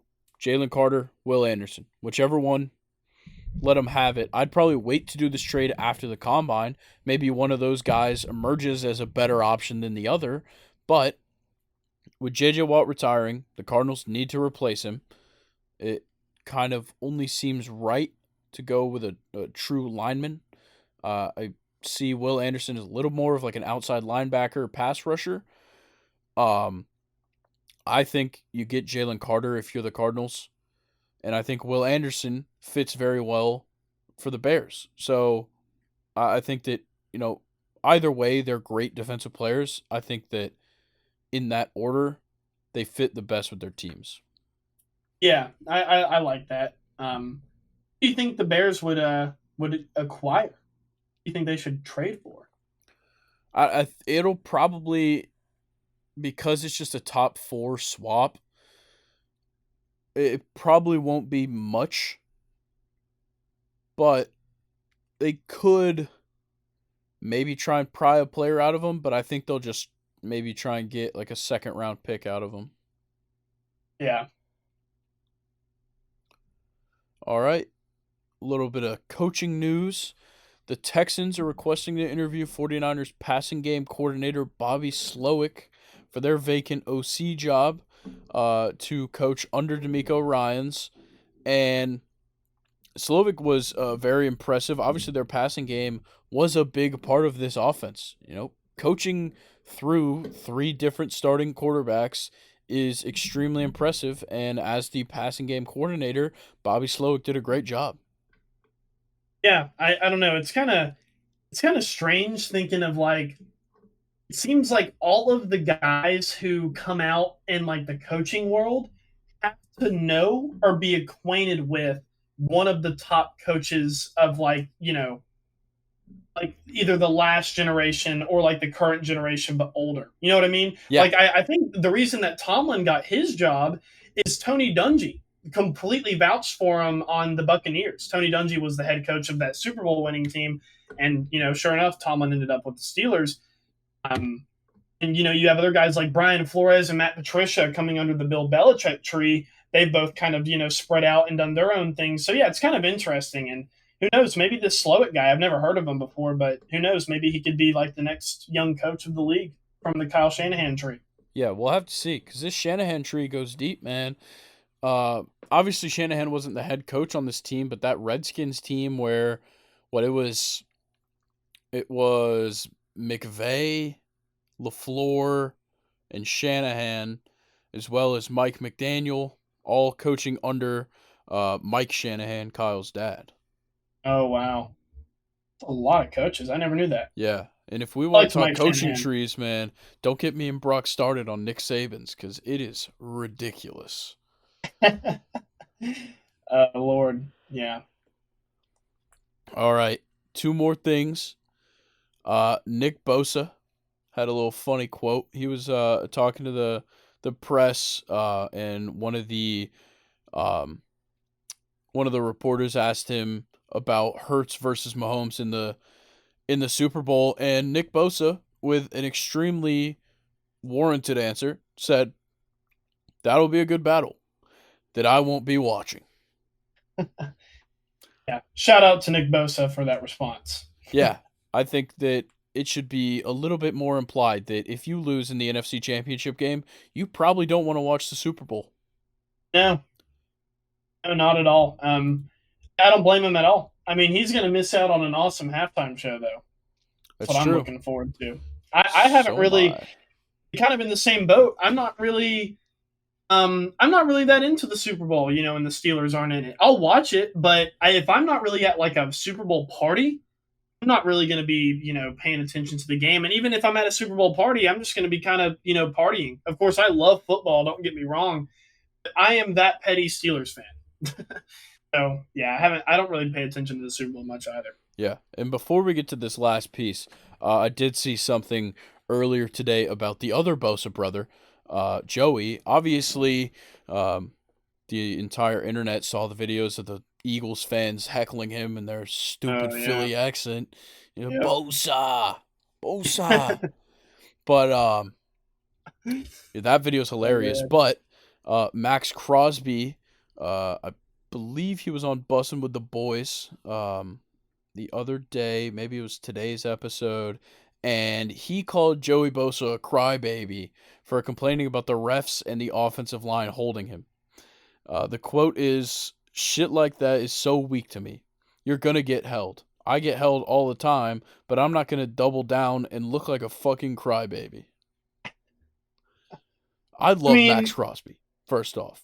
me too. And I mean, I get it. Defensive players kind of have to have like an edge. You really can't show any weakness. Like, yeah, quarterbacks bitching about calls, receivers bitch about calls all the time. If you're a defensive player, I think it's a little bit kind of like, just shut up. Everybody gets held. So I don't know. What do you think, Grayson? Yeah, no, I agree. I think Joey Bosa needs to stop being a little bitch. Yeah, It's ridiculous. You are a giant human being, one of the yeah, best pass rushers in the NFL, and you're complaining because you're getting held as if every other guy who's also rushing the quarterback isn't getting held. yeah. I mean, come on. Like, get over yourself. And yeah, I get it. The refs are tough. Sometimes they make good calls, sometimes they don't. It's called being human. Guess what? You have good games and you also have bad games all the time. That is true. It's true. So yeah, Nick Bosa, just put your head down and just get to the quarterback, man. Come on. Yeah. Maybe Joey Bosa should take some notes from his brother and try and win a defensive player of the year or something. Oh, well, that you think that'll ever happen? You think Joey Bosa is a future defensive player of the year? He's got the ability. If he'd stop being a bitch, maybe he'd win it. Okay. All right, Lamar Jackson. What's going on with Lamar Jackson, Grayson? All right. Ian Rappaport goes Uh, on the Pat McAfee show, as he does all the time, Is he really? Yeah, Ian I Rappaport didn't loves to know that. call into the Pat McAfee show. That's cool. I love Ian Rappaport. I He never he's knew that he become called in. he's for some reason become like Pat McAfee's reporter, That's hilarious. and he said, "My sense is that Lamar Jackson will get the exclusive franchise tag from the Baltimore Ravens." Yes. Why I do mean, you want that to happen? no. No, I don't. And, I think all of us Steelers fans don't want it to happen, but, I kinda more so don't want it to happen just because I think that would be so cool if he hit the free agency. That would be so much fun. It would be Yeah, incredibly entertaining to see. I know. I don't like, and the thing is if they do hit him with the exclusive franchise tag, he might just hold out. Yeah. If he doesn't want to be there, he'll just say, "Fuck it, I'm not gonna show up. You can't make me." Yeah, it's a weird situation with him because I don't think we ever mentioned this on the podcast, but before the Bengals and Ravens playoff game, Lamar like it kind of seemed like he had finally broke silence, and he was like, "I really wish I could be out there with my brothers," and saying stuff about the Ravens fans too. So it's super interesting the way that this is kind of played out, and you and I even on the podcast were kind of doubting his knee injury even Yeah, and kind of thought that he may have been milking it to not play and to gain more leverage with his contract that way. But I don't know. It'll be interesting to see what happens with him. yeah. Like I said earlier, I want him in Atlanta, and obviously the franchise tag would completely kill that idea. But I just think that at this point, you know, I have a feeling Lamar will kind of decide on this, which, it's not really his choice completely. But I want to see who they hire as their offensive coordinator first. Because if they hire a guy, like, I really like the option of hiring Todd Monken, the Georgia offensive coordinator. I think he would work very well. He's run very pass heavy offense, or sorry, very run heavy offenses that still incorporate long passes, deep throws, but having a dual threat quarterback like Lamar Jackson is something a little bit more new for Todd Monken. He's run offenses with Stetson Bennett and Jake Fromm, which, they are like the furthest thing from Lamar Jackson. Yeah, it would be interesting to see how Todd Monken can adjust. But if I think anybody can do it, it would be a coach from a top college team. Of course, Stetson isn't a running quarterback, but he can scramble, and sometimes he is in run design plays. And I think Todd Monken he would be a perfect fit for Lamar Jackson because I could definitely see Todd Monken kind of expanding his playbook into more of like a quarterback heavy run, and I think it could work well in Baltimore. But that's if that happens. Yeah, look, we'll have to see. I think this Baltimore Ravens and Lamar Jackson saga is most definitely not over. That's for sure. Yeah, But starting to get it'll exhausting. be probably the top headline of the whole offseason. Yeah. Oh my gosh, I was gonna make another comment on the Raven. Oh, and we've talked about this on the podcast before. Baltimore, the way that their offense is set up, it is set up in a way where they should their front office should be completely terrified right now of what's going on with Lamar Jackson because like we talked about before we started recording, if they do end up losing Lamar, Tyler Huntley has proven he can be probably in around a 500 team at the best. Maybe a little bit below 500 team if he was the day one starter. But Baltimore would be fucked without Lamar. Yeah, And I think they're probably going to do everything they can to get that exclusive franchise tag that Ian Rappaport's talking about. So it makes sense that Baltimore will do everything that they can, but you got to worry about cap room because we just saw Roquan get paid. So I don't know. Just a super interesting situation in Baltimore. yep, for sure. And of course, we'll keep y'all updated on that. But let's talk some MLB. My boy Colin put together a little prospect list for me. Some guys that are either starting their first full year in the league or just guys that he thinks might come up this season. And we'll start it off. A catching prospect who recently was traded to the Arizona Diamondbacks, Gabriel Moreno. He was pretty good in his appearances in the major leagues. Not great, but 25 games played.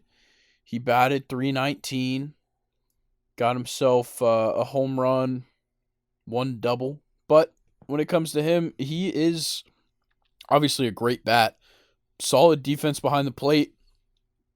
He just didn't really have a spot in Toronto with the emergence of Alejandro Kirk, and I think that he could do great things in Arizona. He is a high graded type of prospect. He, now that he's spent a little bit of time in the league, not really considered a prospect anymore, but nonetheless, a guy that people should be excited to watch come up. Yeah, I know nothing about these people. That's fair. It's fair. Hey, Yeah. and with some of the other prospects, I'll have a little more information on them. But let's go ahead and get into the next one. Yuri Perez, right-handed pitcher from the Marlins. Right now, he's in Double A. He'll most likely move up to Triple A probably after spring training. He'll make some spring training appearances, but he's graded right now at a 60. Like I told you, Luke, it's out of 80. But That's right. all around, he's graded at a 60, a 70 fastball, 70 changeup. Um, and, out of the Dominican Republic, he got signed in 2019.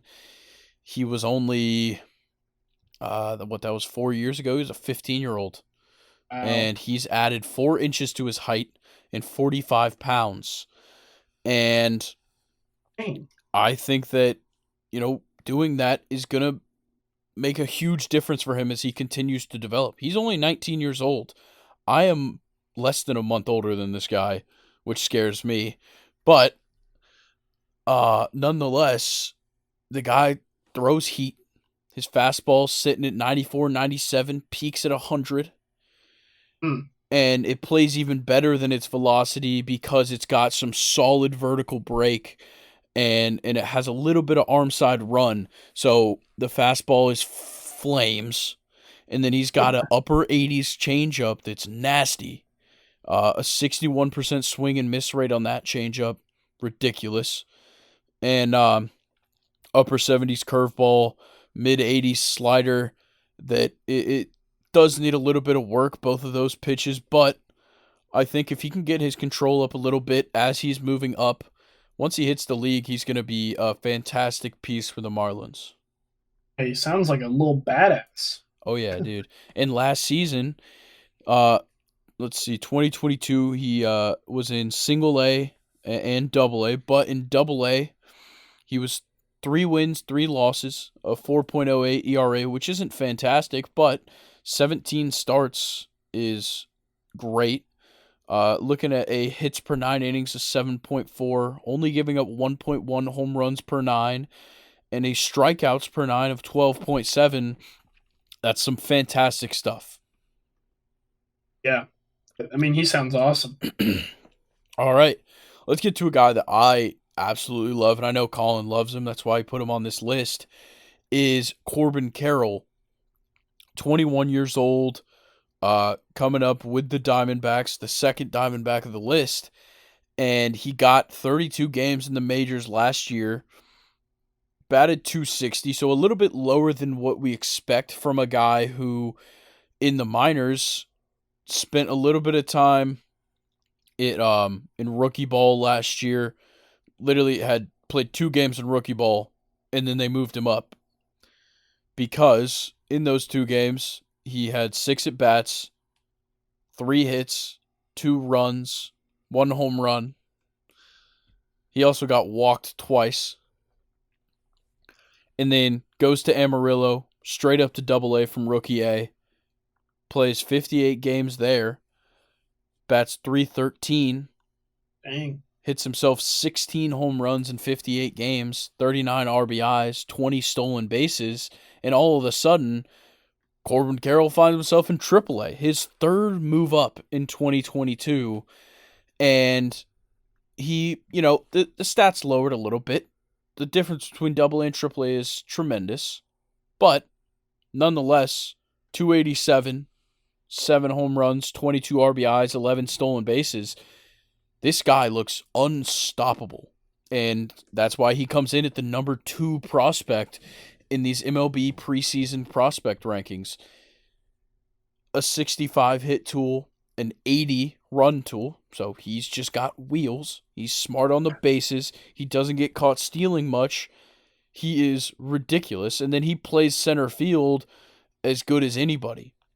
He's got a 30.7 feet per second average sprint speed, which would be at the top of the big leagues. Wow. And his 31 bolts. So bolts are runs at 30 plus feet per second. We're second most on the Arizona roster last season, and that was for the entire season in which he only played 30 so games. The guy's got speed out the wazoo. This guy sounds insane. The Yeah. fact that I don't know if this is kind of, I like this segment where a non-baseball fan can ask you questions, but it's just something I'm interested in. So you said that he moved up 3 times in one season, right? Yes. How hard is that for a player? And I'm sure that speaks, at least just, from a non-baseball fan listening to you talk, that I feel like is another testament to how good this kid probably is moving up 3 times in one season. All those changes, with like the city and, the biggest one obviously being the level of talent, but that's got to say a lot to his, career and, where he's at, right? I mean, plus that's not that difficult for baseball players to move up like that. No, it's something that it happens, but it's only really for the young guys that are really like the best of the best. And Gotcha. when it comes down to it, so in 2021, he was in the what they call A plus or advanced A. And he played great. Only got to play 7 games in 2021. I believe it was because of injuries, so they dropped him back down to rookie ball just to start the season in 2022, which is in Arizona, and played the 2 games. Then, after 2 games, the hardest part about moving up so much is traveling and finding a new place to stay. Look, these guys don't get paid what major league players get paid. A lot of these dudes, there's host families that will host major or minor league players. There's guys that like 5 guys sharing a 2 bedroom apartment. That happens a lot in the minor leagues, especially the lower levels. And he moves up to Double A in Amarillo.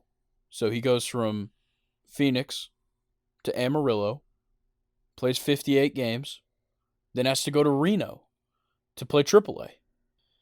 And that's just hard, especially on a young player. Corbin Carroll is only 22 years old, and he just moved 3 times within a matter of months. And was able to keep up that awesome, play Yeah, on the baseball field, on the baseball diamond. Yeah. yeah, Impressive. it's very impressive, and luckily he didn't have to spend any time in advanced day in 2022, or he would have moved to Oregon and then back down. But Oh, wow. nonetheless, the guy is phenomenal, and from what we've already seen of him in the big leagues, he's gonna be great. But watching him over 162 games is gonna be fantastic, and I cannot wait. And that brings me to my next guy, a guy that I've been waiting for since he was in high school, honestly. I knew of him because he's a pretty local guy, Jordan Walker, from Stone Mountain, Georgia, went to Decatur High School. I knew he hit bombs. That was kind of the big deal. And he was picked 21st overall by the Cardinals in the 2020 draft. And it's kind of just been a matter of time. Um, Before the 2022 season, he ranked at number 30 in the Major League Baseball prospect list. Now he comes in at number 4, outfielder slash third baseman, but he's probably a little more of a third base, first base kind of guy to me. He's in Double A right now, and the guy's just got power. That's 100% his biggest thing. 119 games played last year in Springfield, um, and that's double A for the Cardinals. 306 batting average, a 510 slugging, a 898 OPS. That's pretty solid. 235 total bases. He had 141 hits, 100 runs, 31 doubles, 19 home runs, 68 RBIs, and got himself 22 stolen bases. So not only is the power there and just the extra base hit ability, but he can run too. In what's crazy is that he was only graded at a 50 run, and for him to have accumulated that many stolen bases in 119 games is crazy. So you got to give props to him. He's a big power guy. Of course, he's got the arm. If you put him in the corner outfields, he can throw absolute missiles from there. But getting to a little advanced metrics, Uh, his 20-year-old season in Double A last year, he had a WRC plus of 128. That's weighted run, or I gotta make sure I got this right. I believe that's weighted runs created plus. Anything that's plus means that 100 is the MLB or the league average, and so it's scaled on that scale. He got a 128, 28 points above league average in any plus statistic is phenomenal. And wow. look, that's just how Jordan Walker is. He just to give you an idea of the cannon he has in the outfield, he threw a ball 99.5 miles per hour. Ugh, sorry, that's wicked fast. I'm just still stuck on his like him getting graded 50. You said he had how many stolen bases? 22? Yes, it's wild. Yeah, the 50 is pretty low because you said it's out of 80, right? Yeah, it is. And you don't Impressive. see a ton of top guys get 50s other than, like the big power bats that aren't fast. They'll typically get a 50 in the run, or maybe a guy who's, hit first, doesn't play great defense. But look, Jordan Walker, obviously, and he's not like particularly fast. I think it's his IQ on the bases. I think that he is just ridiculously smart when it comes to playing the game of baseball. Yeah, I mean, it sounds like it. That's just I don't know, I think that's something that we're going to see a little bit more in the MLB is a lot of the power hitters that are also fast. I don't know. I could see a lot more athletes coming to the MLB instead of kind of like your one dimensional guys. Yeah, for sure. And this brings me to another guy who went to high school in Georgia, Taj Bradley. Right-handed pitcher for the Rays, 21 years old, going on 22 in March. He played high school in Stone Mountain, Georgia, Well, is the other and guy? Jordan Walker was from Stone Mountain, Georgia. He played in Oh, you said Decatur. that. Okay, that's Yeah. right. My bad. My bad. And look, Taj Bradley is a quickly emerging pitching prospect for a Rays team that has been full of prospects for years. Wander Franco's come up, of course, but guys like Josh Lowe that came up last year, Vidal Brujan, who hasn't quite worked out, but still one of the top prospects. Let's just, sit and see. Is Taj Bradley going to be that guy? I think he's got the potential.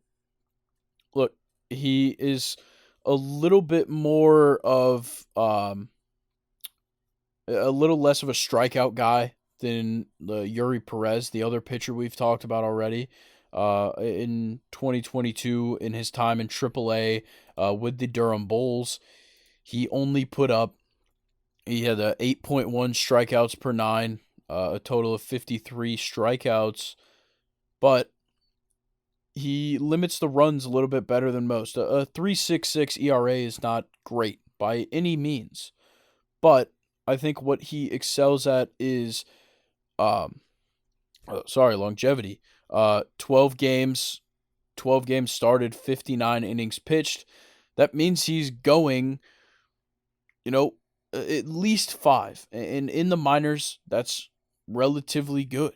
Um, You don't see a ton of guys putting those numbers up. So I am definitely interested to see with Taj Bradley. I think he's still a work in progress. I think that he'll probably pitch a majority of this coming season in AAA, get him some more experience. But if we see, a string of good performances from him, don't be surprised if he's pitching for the Rays. Uh, damn Rays. Not a big fan of those guys. All right, let's move on to a guy that I know a little bit about, Daniel Espino, Guardians right-handed pitching prospect. Oh, uh, the kid has been fantastic. He's out of Panama, but played at the Georgia Premier Academy in Statesboro, Georgia, Wow. before going to the 2019 draft, where he was drafted 24th overall by the then Cleveland Indians. And he's just jumped up boards every year. Baseball Prospectus had him in 2021. So before the season in 2021, he was number 100 in their list. Before 2022, he was number 43. And now before 2023, he's number 25 on Baseball Prospectus's list. But MLB rankings wise, this season, he's number 16. A guy that he needs all the attention because he looks great. And the big thing here is the fastball. An 80 graded fastball. You don't see that much. Oh, He sits around 95 to 98. Guess what he tops out at, Luke? Just a little easy 103 on the yeah. four-seamer with a ton of arm side run. He can use it up in the zone, and he can use it low in the zone. Like, he's ridiculous. And he's got a good feel for his slider. Sits in the mid-80s, increased depth, but he can reach 93 on the slider and get some more horizontal action on it. He's Ooh. ridiculous. I like a lot of the fast throwing off speed guys. Like I know Garrett Cole, I want to say either last season or the season before, didn't he throw like a 91 mile per hour changeup or something ridiculous like that? Yeah, I think the one that stands out the most to me is at least Jacob deGrom. He sits mid 90s on the slider and 100 to 104 or 100 to 103 on the fastball. Yeah, That's scary, man. And yeah. good thing for the Guardians. They've got a good thing going. A lot of solid prospects are coming up for the Guardians, and they made the playoffs. They won their division last year. If Espino, I could definitely see Espino coming up right now, spending some time in Akron with the Rubber Ducks, but Ooh. could definitely move up on my list. All right, we're getting there. D.L. Hall. Not a surprise. Another Georgia guy. This time out of Valdosta. He's a. It's just cracking me up how many Georgia guys are on here. But yeah, D.L. Hall, left-handed pitcher for the Orioles. And Ooh. 2017 draft pick, so it's taken him some time. He's already 24 years old. Oh, wow. But the upside here with D.L. Hall is fantastic. Though he's kind of sat a little bit lower on prospect lists throughout his time in the minors, he's been great. And he just needs a little bit more in the minors for me to feel like he's ready to come up. A 5.93 ERA at the major league level was tough. It was very tough to see. In 2022, he spent time in Advanced A in Aberdeen. He spent time in Bowie in Double A. Then in Norfolk, Illinois in Triple A. And then at the major league level, he played 11 games. And I personally don't think I would have pulled him up to the majors. I know that it was kind of a matter of let's see what he can do, but AAA, an ERA of 4.7 in 22 games, and in AA, an ERA of 4.9, though it was only one game. I don't feel good about those numbers. It's not a guy that I'd be ready to pull up. We need Do to you see think more. Do you think pulling up guys early, kind of like in the NFL, like your day one rookie starters, do you think that can hurt careers in MLB, or is it kind of like there's so much moving around that it doesn't really matter to kind of test out a player like that? I think it definitely can hurt. It's a confidence thing. And if you're, whether you think you're ready or not, you're not going to know until you step up on that mound and throw a ball. And look, DL Hall coming out of high school, he was one of the best lefties in that draft class, and he got taken 21st overall. But his his control is the question here. He's got a solid fastball. They graded it a 65, and he touches triple digits, primarily averaging around 96, but the changeup is solid, and I just think that the control is where he screws himself over. He he walks a little bit too much in those 24 games across the or sorry, yeah, the 24 games he pitched in across 2022, he walked 50 batters. Uh, That's You don't want that happen. The walks per 9 um in AAA last season was a 5.8. That just simply cannot be the case. And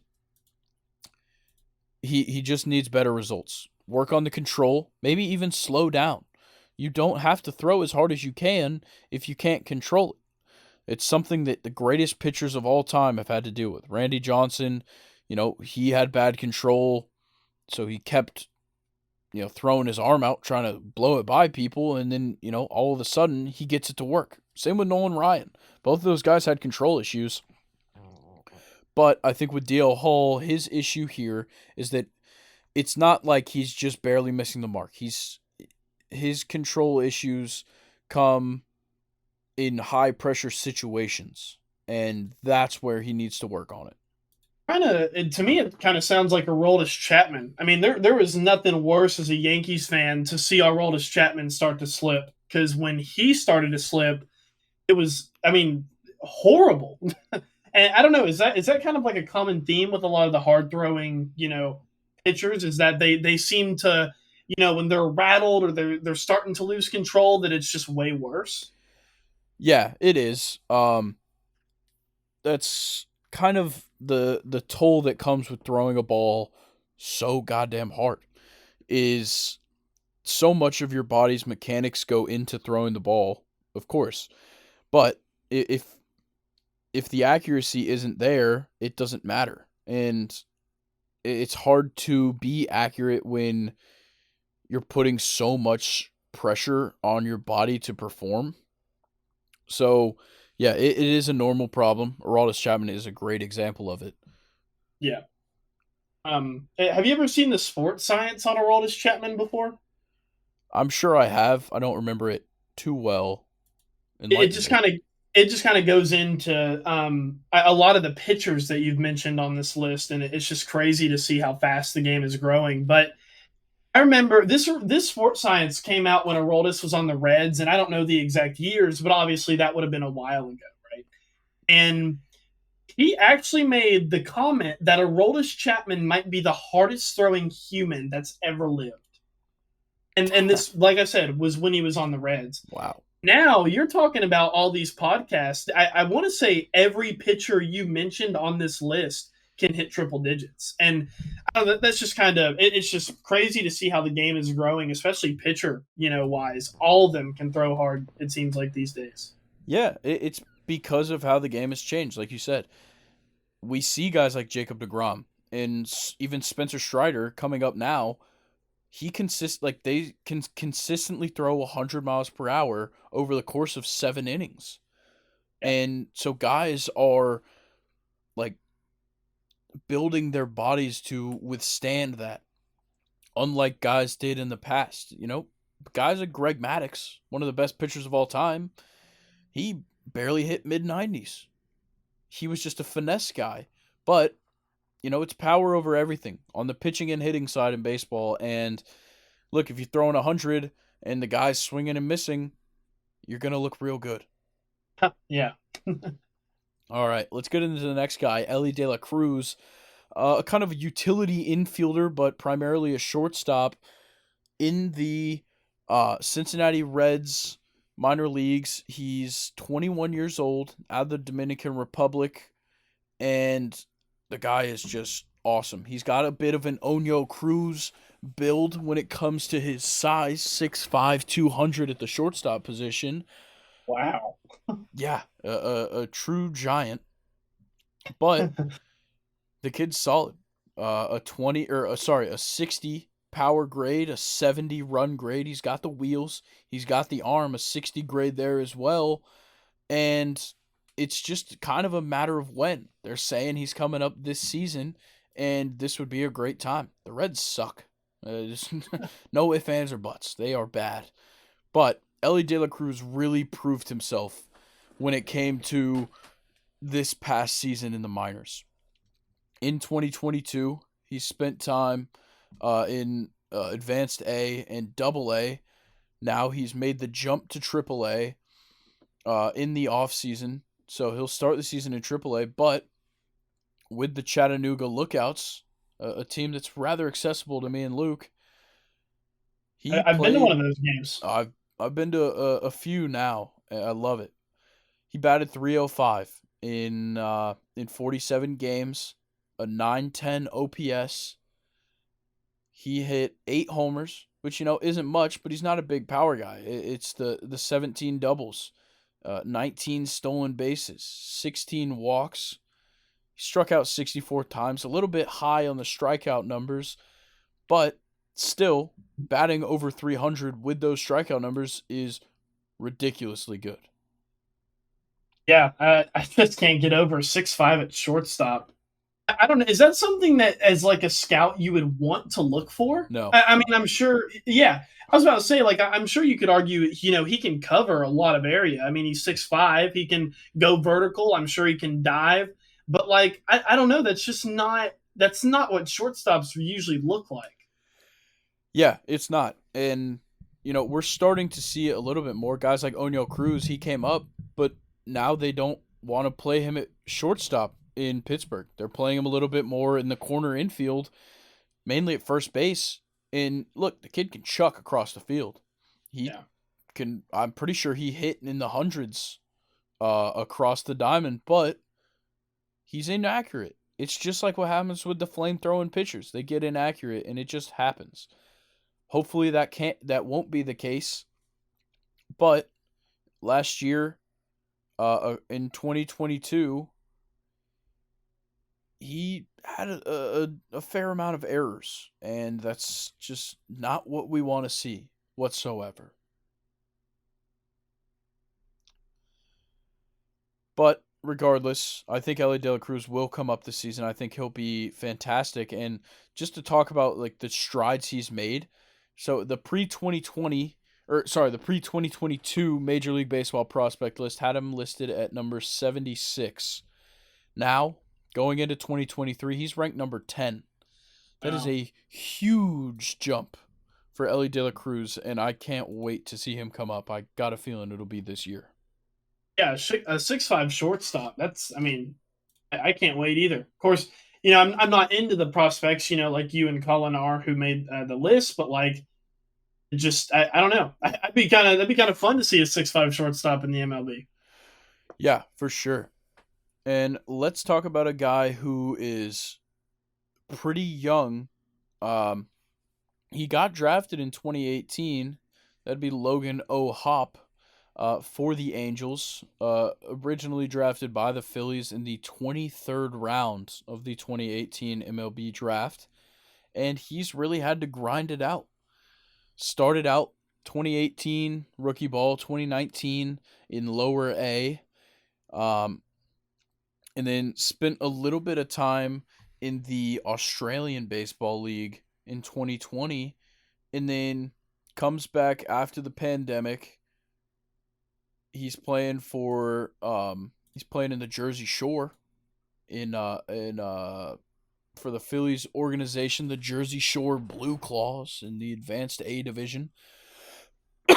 Jumps up plays in Double A little bit after some solid numbers in Advanced A, and then goes into Double A. 13 games. He bats 296, 3 home runs, 16 hits. Some solid stuff out of the catching prospect. But I think his glove is phenomenal. It's hard to get a lot of catcher statistics when it comes to the younger guys, but now he's with the Angels, a team that could probably use some catching prospects. I'm not certain that he will come up this year, but now with the Angels, he did come up, played 5 games for him, batted 286, which is great. 4 hits in 14 at bats. But I want to see a little bit more before I'm willing to say that he's going to be great in Los Angeles. Who did LA make the move for? We talked about it on the podcast. It's like one of my first episodes. They picked up a free agent. They picked up a couple different ones. Notably, I believe it was Tyler Anderson, the starting pitcher. They picked up Gio Urshela as That's well. right. Yep. Uh, I don't know. they've made some other Maybe moves as well.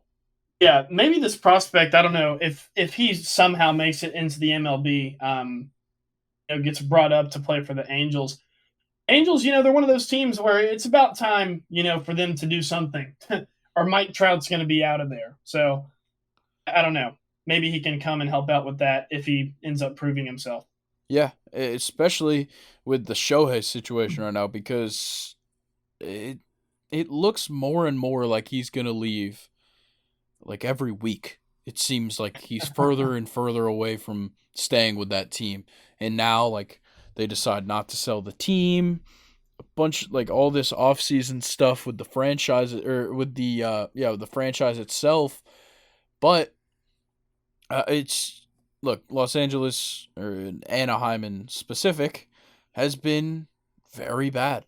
Just baseball there in general has been very bad for a while now, and they need young guys to come up and make a difference.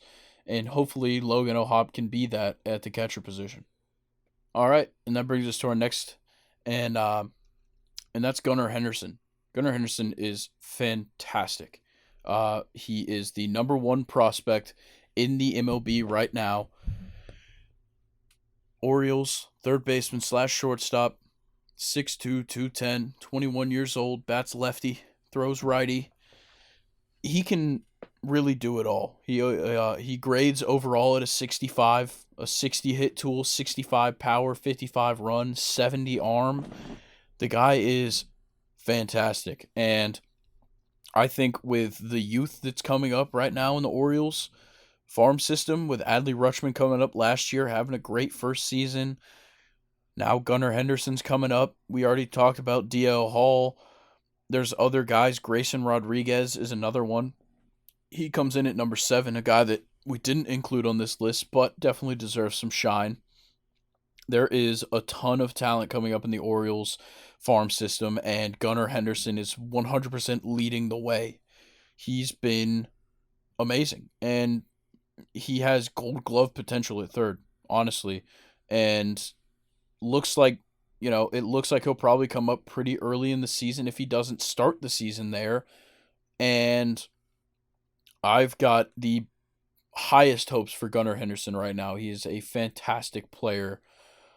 Drafted in 2019, second round to the Orioles, and yeah, he tests well when it comes down to it. He didn't look great in his 34 games in Baltimore in 2022, which kind of sucks. But there's still things to look for. 7 doubles, 1 triple, 4 homers in those games, 30 hits. So 30 hits, 34 games, 16 walks. That's getting on base at least over once a game. And that's what you're looking for with a guy, especially a young guy, is just getting on base. An on base percentage of 348, that's great. He just needs to keep it up. He's done it in the minors very well. 2022, the time that he spent with the Double A and Triple A teams, he batted a combined 297, a slugging percentage of 531, and an OPS of 947. He's got it, man. He's got the it factor, and I think he's going to be the next big thing for the Orioles. Yeah, and that's really all the Orioles need because they were super close to a wild card spot last season, and they're a scary. They're what's going on in Baltimore is scary right now. They are a young team. They got a lot of grit to them, and as a Yankees fan, I'm super worried about what it looks like with the Orioles in probably the next 2 or 3 years. Yeah, Camden Yards is going to look like a preschool. Yeah, But all those that youth. preschoolers are very good at baseball. Yes. All right. Our last guy on the list, Mets catcher Francisco Alvarez. He is technically he's already at the MLB level. He played 5 games last year for the Mets at the majors, but comes in number 3 prospect overall, 5'10", 233. He's a big boy. At the catcher position especially, look, it's like the one position where if your defense elsewhere isn't great, you can play catcher if you're good at it, and you could be a little bigger. But regardless, he's just been lighting it up, especially with the power. Last season in the minors, he played 112 games, 27 home runs, 78 RBIs. He walked 70 times. He's fantastic. 22 doubles as well. He gets the extra base hits. He's got the pop. It's just, a matter of time. Francisco Alvarez is set up perfectly. A team in a situation like the Mets, he's got a great spot. Look, there's no pressure on him to be the best player. He's got bats around him. He's got power around him in general. Pete Alonso just being there takes all of the home run pressure off of Francisco Alvarez. So all he has to do is play decent behind the plate and come in and just get on base. He can do it very well.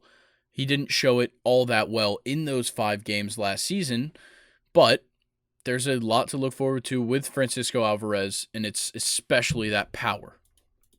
Do we know how hard he can throw?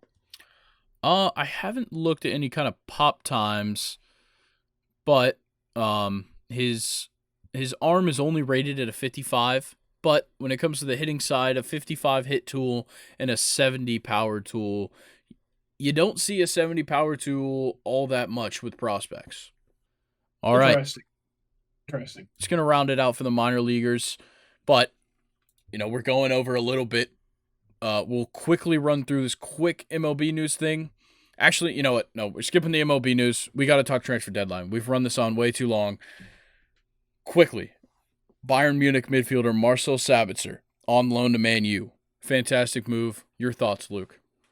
Yeah, Marcel Sabitzer. I don't know how he's been at Bayern Munich, but I know at Leipzig he was a stud, and Manchester United just got themselves a very decent midfielder. Yeah, I think it's a fantastic pickup. Next, PSG keeper Keylor Navas is sent on loan to Nottingham Forest, and this is the first of multiple Nottingham Forest moves that are going to significantly help out their defense, and I think it's going to put them in a good position. Yeah, look, Keylor Navas. Don't really care what anybody else says. This guy is still a world class keeper. He's one of my favorites, keepers of all time. And Nottingham Forest, they're with a couple other signings on top of this Keylor Navas one, they might look dangerous the rest of the season. I love this move. Yeah, I think it's a fantastic move because, look, right now, Nottingham Forest's problem is the goals allowed. Obviously, they can't really score all that many, but they've only scored 16 goals. So obviously the attacking needs help, but you give up 35 goals, it needs help. And that's exactly what they're doing.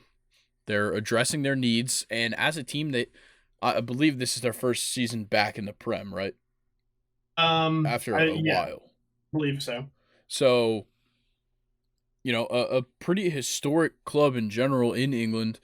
And They just need to stay there, and they're making a quite an effort at staying in. It seems like they made a lot more high level moves than a lot of the teams below them in the table. Yeah. And that's kind of why I like it. It's going to shake up a lot down there, I think. And who knows what Nottingham Forest can do with all the players that they're bringing in. I mean, I already kind of think that they have some decent, players on their roster as it is. They brought in a lot of key players that, can be instrumental in kind of like a comeback for them this season. Sorry. Yeah, I think it's a fantastic move. Next, Man City defender Yao Cancelo on loan to Bayern Munich, and this one really surprised me. It popped up on my phone the other day, and I was like, "What in the hell?" Because for all I'm concerned, Yao Cancelo is a world class defender on one of the best teams in the Prem. Why are they loaning him out to Bayern? I'm not too sure at all, but a little bit of a fun fact here: Yao Cancelo assisted Chupo Motang on his in his Bayern Munich debut from a cross. So, yeah, Yao Cancelo is one of the best fullbacks in the league. Out of all the right backs and left backs, he would definitely probably be in my top 7. I would say. Very strange move. I guess Manchester City, kind of have other plans. Who knows what goes on in the mind of Pep. But Yao Cancelo is going to be effective on any team he goes to. I think it maybe is more of a hint at them looking more towards a three at the back formation. Yao Cancelo, of course, he's a fantastic defender, but a lot of his value comes from being able to push up the field. And in a 3 defender setup, you can't really do that all that much. So, I could see a back 3 where it's most likely Ruben Diaz, Akanji, Akanji and maybe Nathan Ake. They have a couple of options there. Yeah, But which it makes sense because Ake and Akanji are very athletic center backs that could play, out wide and defend if they needed to in a 3-back formation. So yeah, I like that. yeah. And then one that's not really all that significant, but I thought it was an interesting move is Matt Doherty leaves Spurs on a free transfer to Atletico Madrid. That's just not a landing spot that I really saw happening. Yeah. If you're Tottenham, I don't know why you're losing defenders on free transfers, but whatever. Yeah, Tottenham could use some help, so I'm kind of surprised they're giving him up. He's a guy, he's been there for a few years now. He hasn't played amazing, but he's definitely not a bad defender. So, Yeah. interesting move there. Hector Bellerin. I always try to do the double L, and it never works out with his name. I'm just saying Bellerin. He's leaving Barcelona on a free transfer to Sporting Lisbon. Makes sense. It seems like he's been on a decline ever since those early years at Arsenal. Exactly. Bellerin never really amounted to what everybody thought he was. I remember, I'm not really too sure when it was, year-wise or season-wise, but everybody was, he was, kind of like a little media, he was in a media hotspot because everybody was, so fascinated with how fast he was. And yeah, he just never really kind of made it anywhere. And he even moved to Barcelona, which I think is pretty lucky for him, going from Arsenal to Barcelona in like a decline of his career. But yeah, it's a good move for him. I mean, and Sporting got him for free, and he's played on top teams. So I think it's a good move. Yeah. All right, next, Atletico Madrid center back Felipe joins Nottingham Forest. So like we said, Nottingham Forest made a ton of great moves, and this is most definitely one of them. Felipe is getting up there in age, but his defensive prowess is undeniably good. Yeah, Felipe is an underrated, really solid center back. He's the Brazilian one, right? Yes. Yeah, and Nottingham Forest, with where they're at now, Felipe definitely is a first day, or an immediate starter for them. So another move that is just really good for Nottingham Forest. Yeah, and it brings us to another. Andre Ayew joins Nottingham Forest, a guy who's kind of been out of the limelight for a little bit, but coming back to the Prem, I believe he was with Fenerbahce maybe before this. Yes. It's a good move. Yeah, Andre Ayew, he looked good, in certain games for Swansea back in the day. I always kind of had a lot of respect for him. He's also the captain for Ghana, and they've always kind of been a decent, African soccer country. It's a great move, and it's Nottingham Forest. What they seem to be doing is kind of bringing in a lot of older guys that are well seasoned in the sport and have seen it all, and I think it's great for the team that they have now. Yeah. And let's go to a youngster kind of move. Juventus sends Weston McKennie out on loan to Leeds. So I Weston can't McKennie wait. joins his fellow Americans in the midfield, Tyler Adams and Brendan Aronson, and I think this is an awesome move for Leeds. I know you were pumped up about this, but yeah, Leeds seem to be kind of building their own little USA over there going on. It's awesome to see them in the Prem. I love it. Yeah, look, this is just the start. USA Soccer, man, we got it. We're coming. Wait, but Weston McKennie, I mean, he's already proved himself at Juventus, and they're in shambles now after getting deducted like 10 points and just ridiculous stuff going on for Juventus. But yeah, Weston McKennie gets to kind of escape all that and just play for a team that already has Americans on it. And it'll be a good chance for him, I think, to show what he has learned at Juventus and kind of learn from being an American at a top team. And I'm excited to see what he can do, kind of moving to a little bit of a worse team. So very excited for this one. Yeah, I love that move so much. You know how much I love the U.S. soccer team Oh, and for just sure. seeing our guys in the Prem representing us well. And those are three guys that definitely are. Next move, a couple of Chelsea moves to talk about for you, Luke. Benfica center mid Enzo Fernandez transfers to Chelsea, permanent transfer for 121 million euros. I want to get your take on this. Do you think this is a great move? Do you think maybe you guys overpaid? I think I don't know. I've heard a lot of overpaid comments, but I think we've got a good one here, Grayson. I hope it's not just my biased, optimistic thinking. But Enzo Fernandez, my kind of from the couch scouting report, I'll call it, is he looks like Casemiro with offensive capabilities, which sounds like it could be the greatest midfielder in the world. Of course, that's a scouting report, just kind of what I've noticed. But I've seen his slide tackles. He's very tough, hard nosed center back that can play in front of the back four. But I actually have some stats to throw out to you, Grayson, about Enzo Fernandez. So he led the Portuguese league with 10.4 accurate long passes per 90 minutes. Complete, like there wasn't even anybody close to him in that stat.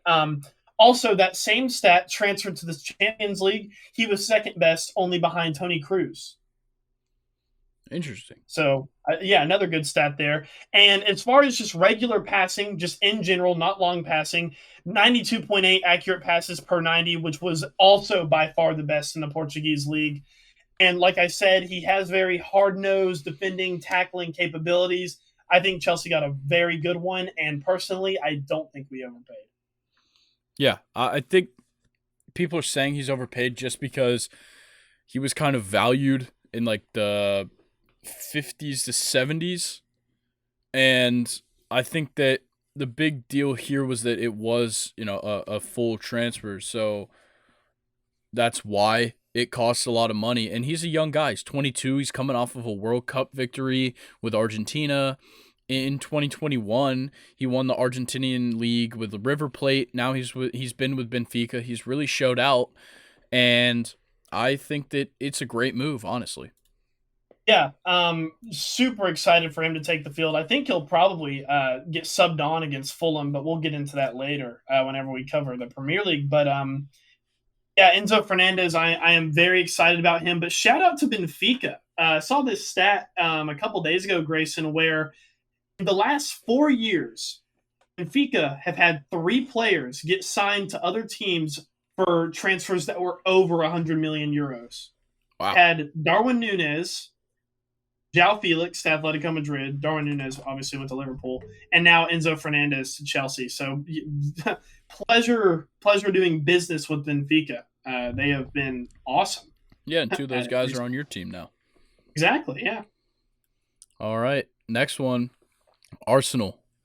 They pick up Jorginho from Chelsea. And look, Jorginho just hasn't been good this season, simply. No, I remember after the Euro, and I was one of these people that felt this way. We all thought that Jorginho was the second coming of Pirlo, and that was obviously he had a great Euro with Italy. He had a also a really good season with Chelsea. You know, won the Champions League. Yeah, this season he's completely flopped. And when you flop at Chelsea, you are literally given no second chances. Just ask Frank Lampard, Thomas Tuchel. I mean, the list goes on and on about Chelsea just not letting people develop or have any time. But I'm honestly fine with the Jorginho move. Sucks that he went to Arsenal, but like I said, we just bought Enzo Fernandez, and I have no problem putting all my eggs into Enzo Fernandez basket. Yeah, I think that Enzo Fernandez, especially with his youth, will kind of help out a lot more in the midfield. It brings a different type of style to your midfield when you replace him, or when you replace Jorginho with Enzo Fernandez. Yeah, it's very Premier League esque. Look, I the only reason that Jorginho even got brought to the fucking Premier League is because Maurizio Sarri, another manager that had no time at Chelsea, who was Jorginho's manager at Napoli. When Sarri came to Chelsea, he immediately bought Jorginho. Of course he would, because that was one of his favorite players at Napoli and played really well at Napoli.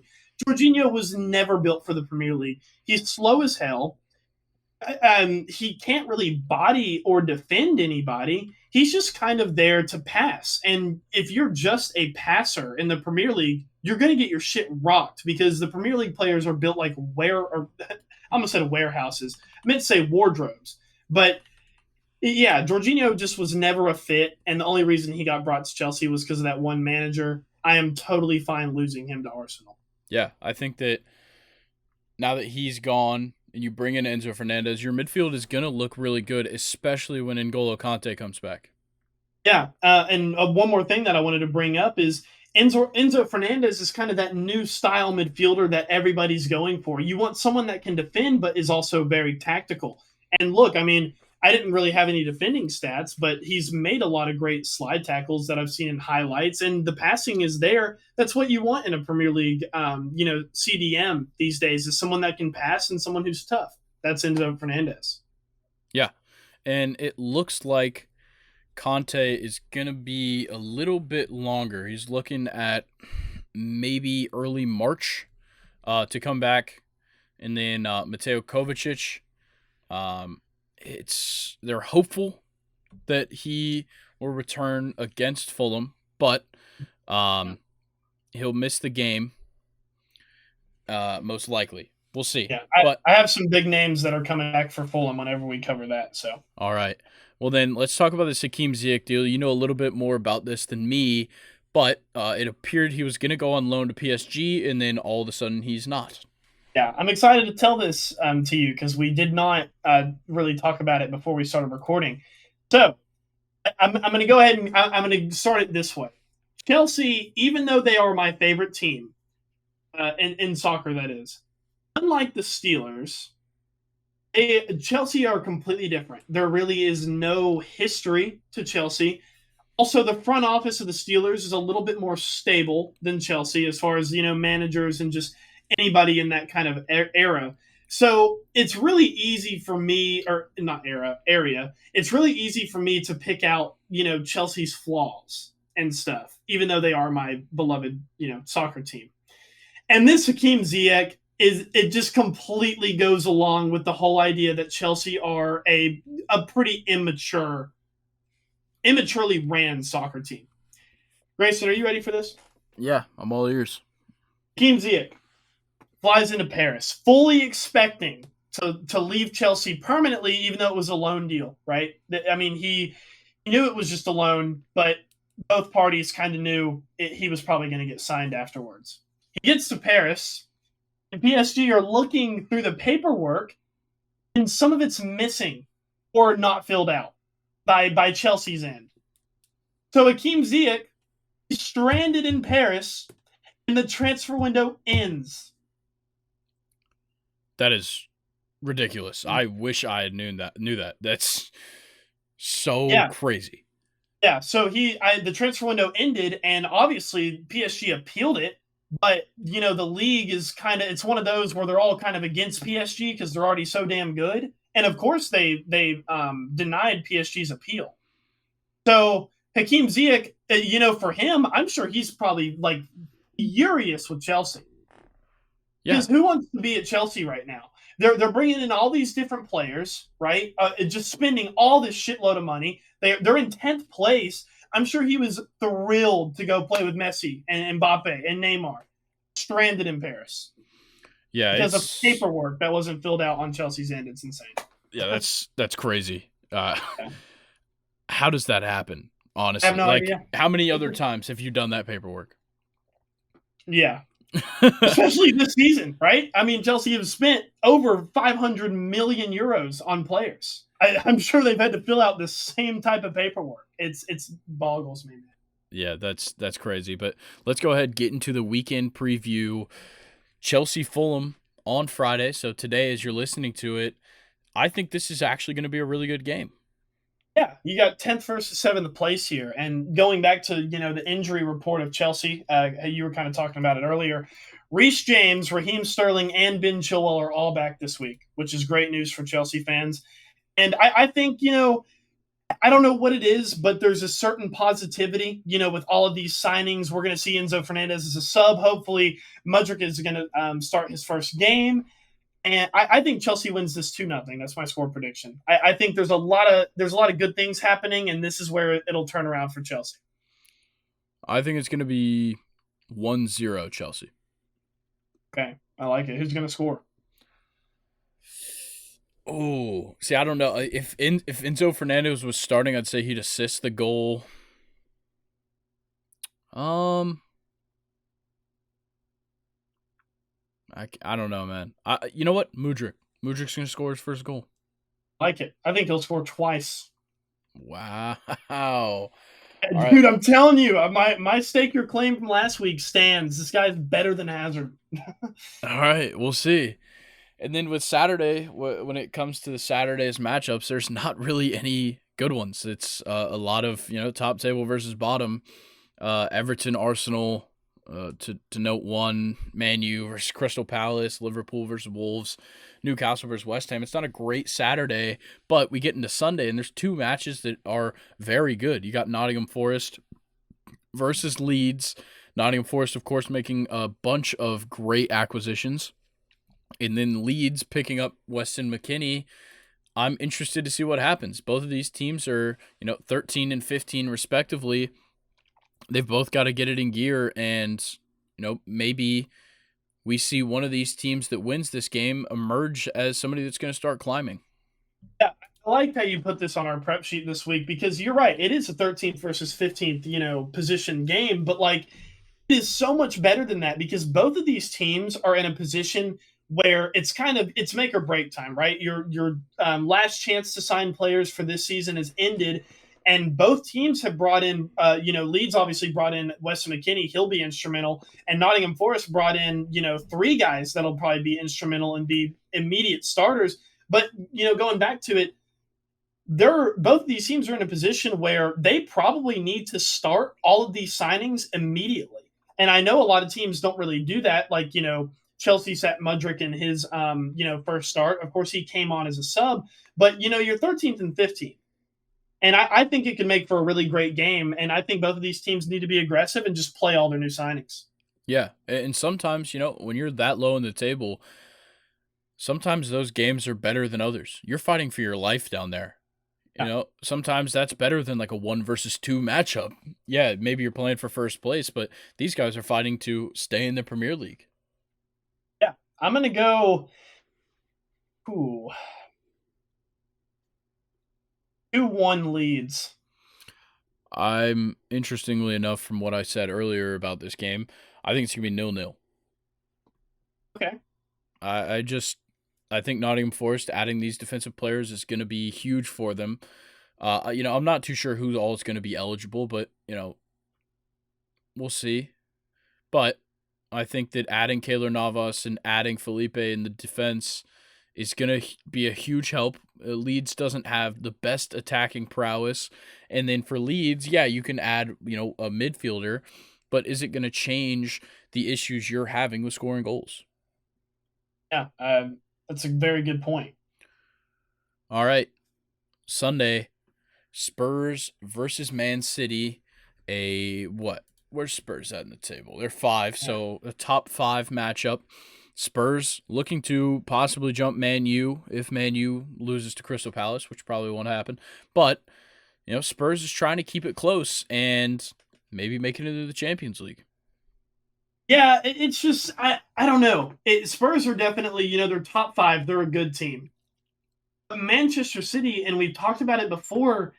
They just match up against Tottenham so well with where their strengths are. I think Tottenham will lose this game 3-0. And it's just Tottenham, like I said earlier, they're a good team, but Manchester City is literally their kryptonite. With all of Tottenham's problems, Manchester City will score multiple goals. I'll be super surprised if Manchester City only score once. Yeah, I'm kind of in the same boat. I think it's going to be 3-1. I think Harry Kane will get on the board. Erling Haaland will have two, and you know what? We'll give Kevin De Bruyne a goal. I like it, but it's just this is a top five game as you've mentioned, but I don't really think it's going to look like it because of the two teams that are matched up against each other. Manchester City just have everything that Tottenham literally cannot defend against with the team they have now. It's going to take a lot of surprise and a lot of early scoring in the game. I think if Tottenham want to have any chance of having chance in this game. Yeah, I think so. It's going to be interesting to see. I do think Man City is going to play very well, but kind of like what we just said with Leeds and Nottingham Forest, Spurs is kind of fighting for something here a little bit more than Man City. Man City's kind of got their spot. It's hard to believe that Man City is 5 points out of first place. It feels like they should be in first. They've scored 53 goals. They have a 33 goal differential. It seems like they should be the best team in the league right now, but just Arsenal is ahead of them. And I don't know. I think Tottenham's going to come out with some fire. I just think their defensive struggles is what's going to screw them over. Yeah, they might look good against Manchester City, but ultimately they're going to fall short whether they look good or not, in my opinion. Yep, I'm in the same boat. All right, that rounds it out for the Premier League. Let's get into Stake Your Claim, and then we'll get out of here. All right. Aaron Rodgers, I don't think it's going to go to the Jets. I guess it's my hot take. Is I think we're gonna have another Packers season for Aaron Rodgers this year. Really? Yeah, really do. I feel like there's so much turmoil right now. There is, and I don't. There's something about Matt LaFleur that I just can't stand. Maybe Aaron Rodgers sees it too. I don't know. I think the Packers need to give him a receiver for sure. Well, he's got Christian Watson now. The thing is can you hold on to Alan Lazard, and can Alan Lazard really be a primary target? Yeah, and I actually another hot take that I had, before we even had this podcast earlier this season was that I thought Alan Lazard was going to be over 1,000 yards. I always thought he was good with Devontae Adams, and I really thought that Alan Lazard was going to be good enough to step up and fill that role. He just wasn't, and yeah, you did bring up Christian Watson, and he's an insane touchdown machine, but I think for Aaron Rodgers to be successful, he's going to need a 10 reception, 100-yard kind of guy. And I don't think Christian Watson can be that yet. And I don't think Alan Lazard is even close. Yeah, I agree. I think he does need a consistent guy that, he doesn't have to put up crazy numbers, but if he can just catch the ball, that's what he needs. And whether that be like a number one receiver type guy or even just a two, I think that would put him in a great spot. Even like a little bit more consistent tight end. Robert Tunyon's been pretty good, but maybe something better at the tight end position. Yeah. Brock Bowers to the Packers? Question mark? Darnell Washington in this draft? Ooh. That'd be a good one. We'll have to see. I love my boy Darnell. But if he does go to the Jets, though, what do you think is the limit for this Jets team? Do you think the sky's the limit? Do you think they're going to be like a wild card and out? Do you think they'll make the playoffs? What do you think if Aaron Rodgers goes to the Jets? I think if he goes to the Jets, they have a chance to win that division. Okay. I think the Bills are going to take a step back next year. Is that your sticker No, claim? it's not even my stick Oh, or your claim. It okay, probably should be, but that's a it's good not. one. Yeah, I do think they'll take a step back next year, and I think that would lead the way for the Jets with Aaron Rodgers to make a big jump. Look, if they had consistent quarterback play last year, the Jets probably would have been a 10-win team, maybe more. Yeah. And I don't know, we'll see. But my stake your claim, to kind of go along with the theme of the beginning of the episode, is Tom Brady will not just go down as the greatest quarterback of all time or the greatest player of all time. He will go down as a legendary football commentator. Okay. I That's a okay. good one. So I've like listening to Tom Brady talk about football is amazing. He's got a great voice, and when it comes down to like really analyzing an announcer itself, he's got a great cadence in the way he speaks that's very enjoyable to listen to. And obviously he knows the game probably better than anyone. He can, be that early Tony Romo kind of wow factor where Tony Romo is like calling the plays practically. But at the same time, I think Brady's insight in the game, his knowledge of, the NFL throughout the years, his historical presence in the game of football is huge, and it's going to be a huge contribution to the booth. Yeah, I like that. I like that take a lot. Yeah, I don't know. You got me really hyped up to see Brady commentate on the Steelers. Hopefully. We'll see. He's on Fox, so you won't get too many opportunities, but that's going to do it for us this week. Anything else you got to add for the people, Luke? Yeah, I think I'm good. Joey Porter Jr. to the Steelers. Please make it happen. I like that move. But we'll Yes. talk draft when it comes April. We got a little couple of surprises in store for y'all. But we'll talk about that when we get there. We went a little long this week, but you should enjoy that. You should be happy that there is more second and short for you to listen to, and there's more coming in the future. All right, guys, we'll catch y'all on Wednesday. Peace. Peace.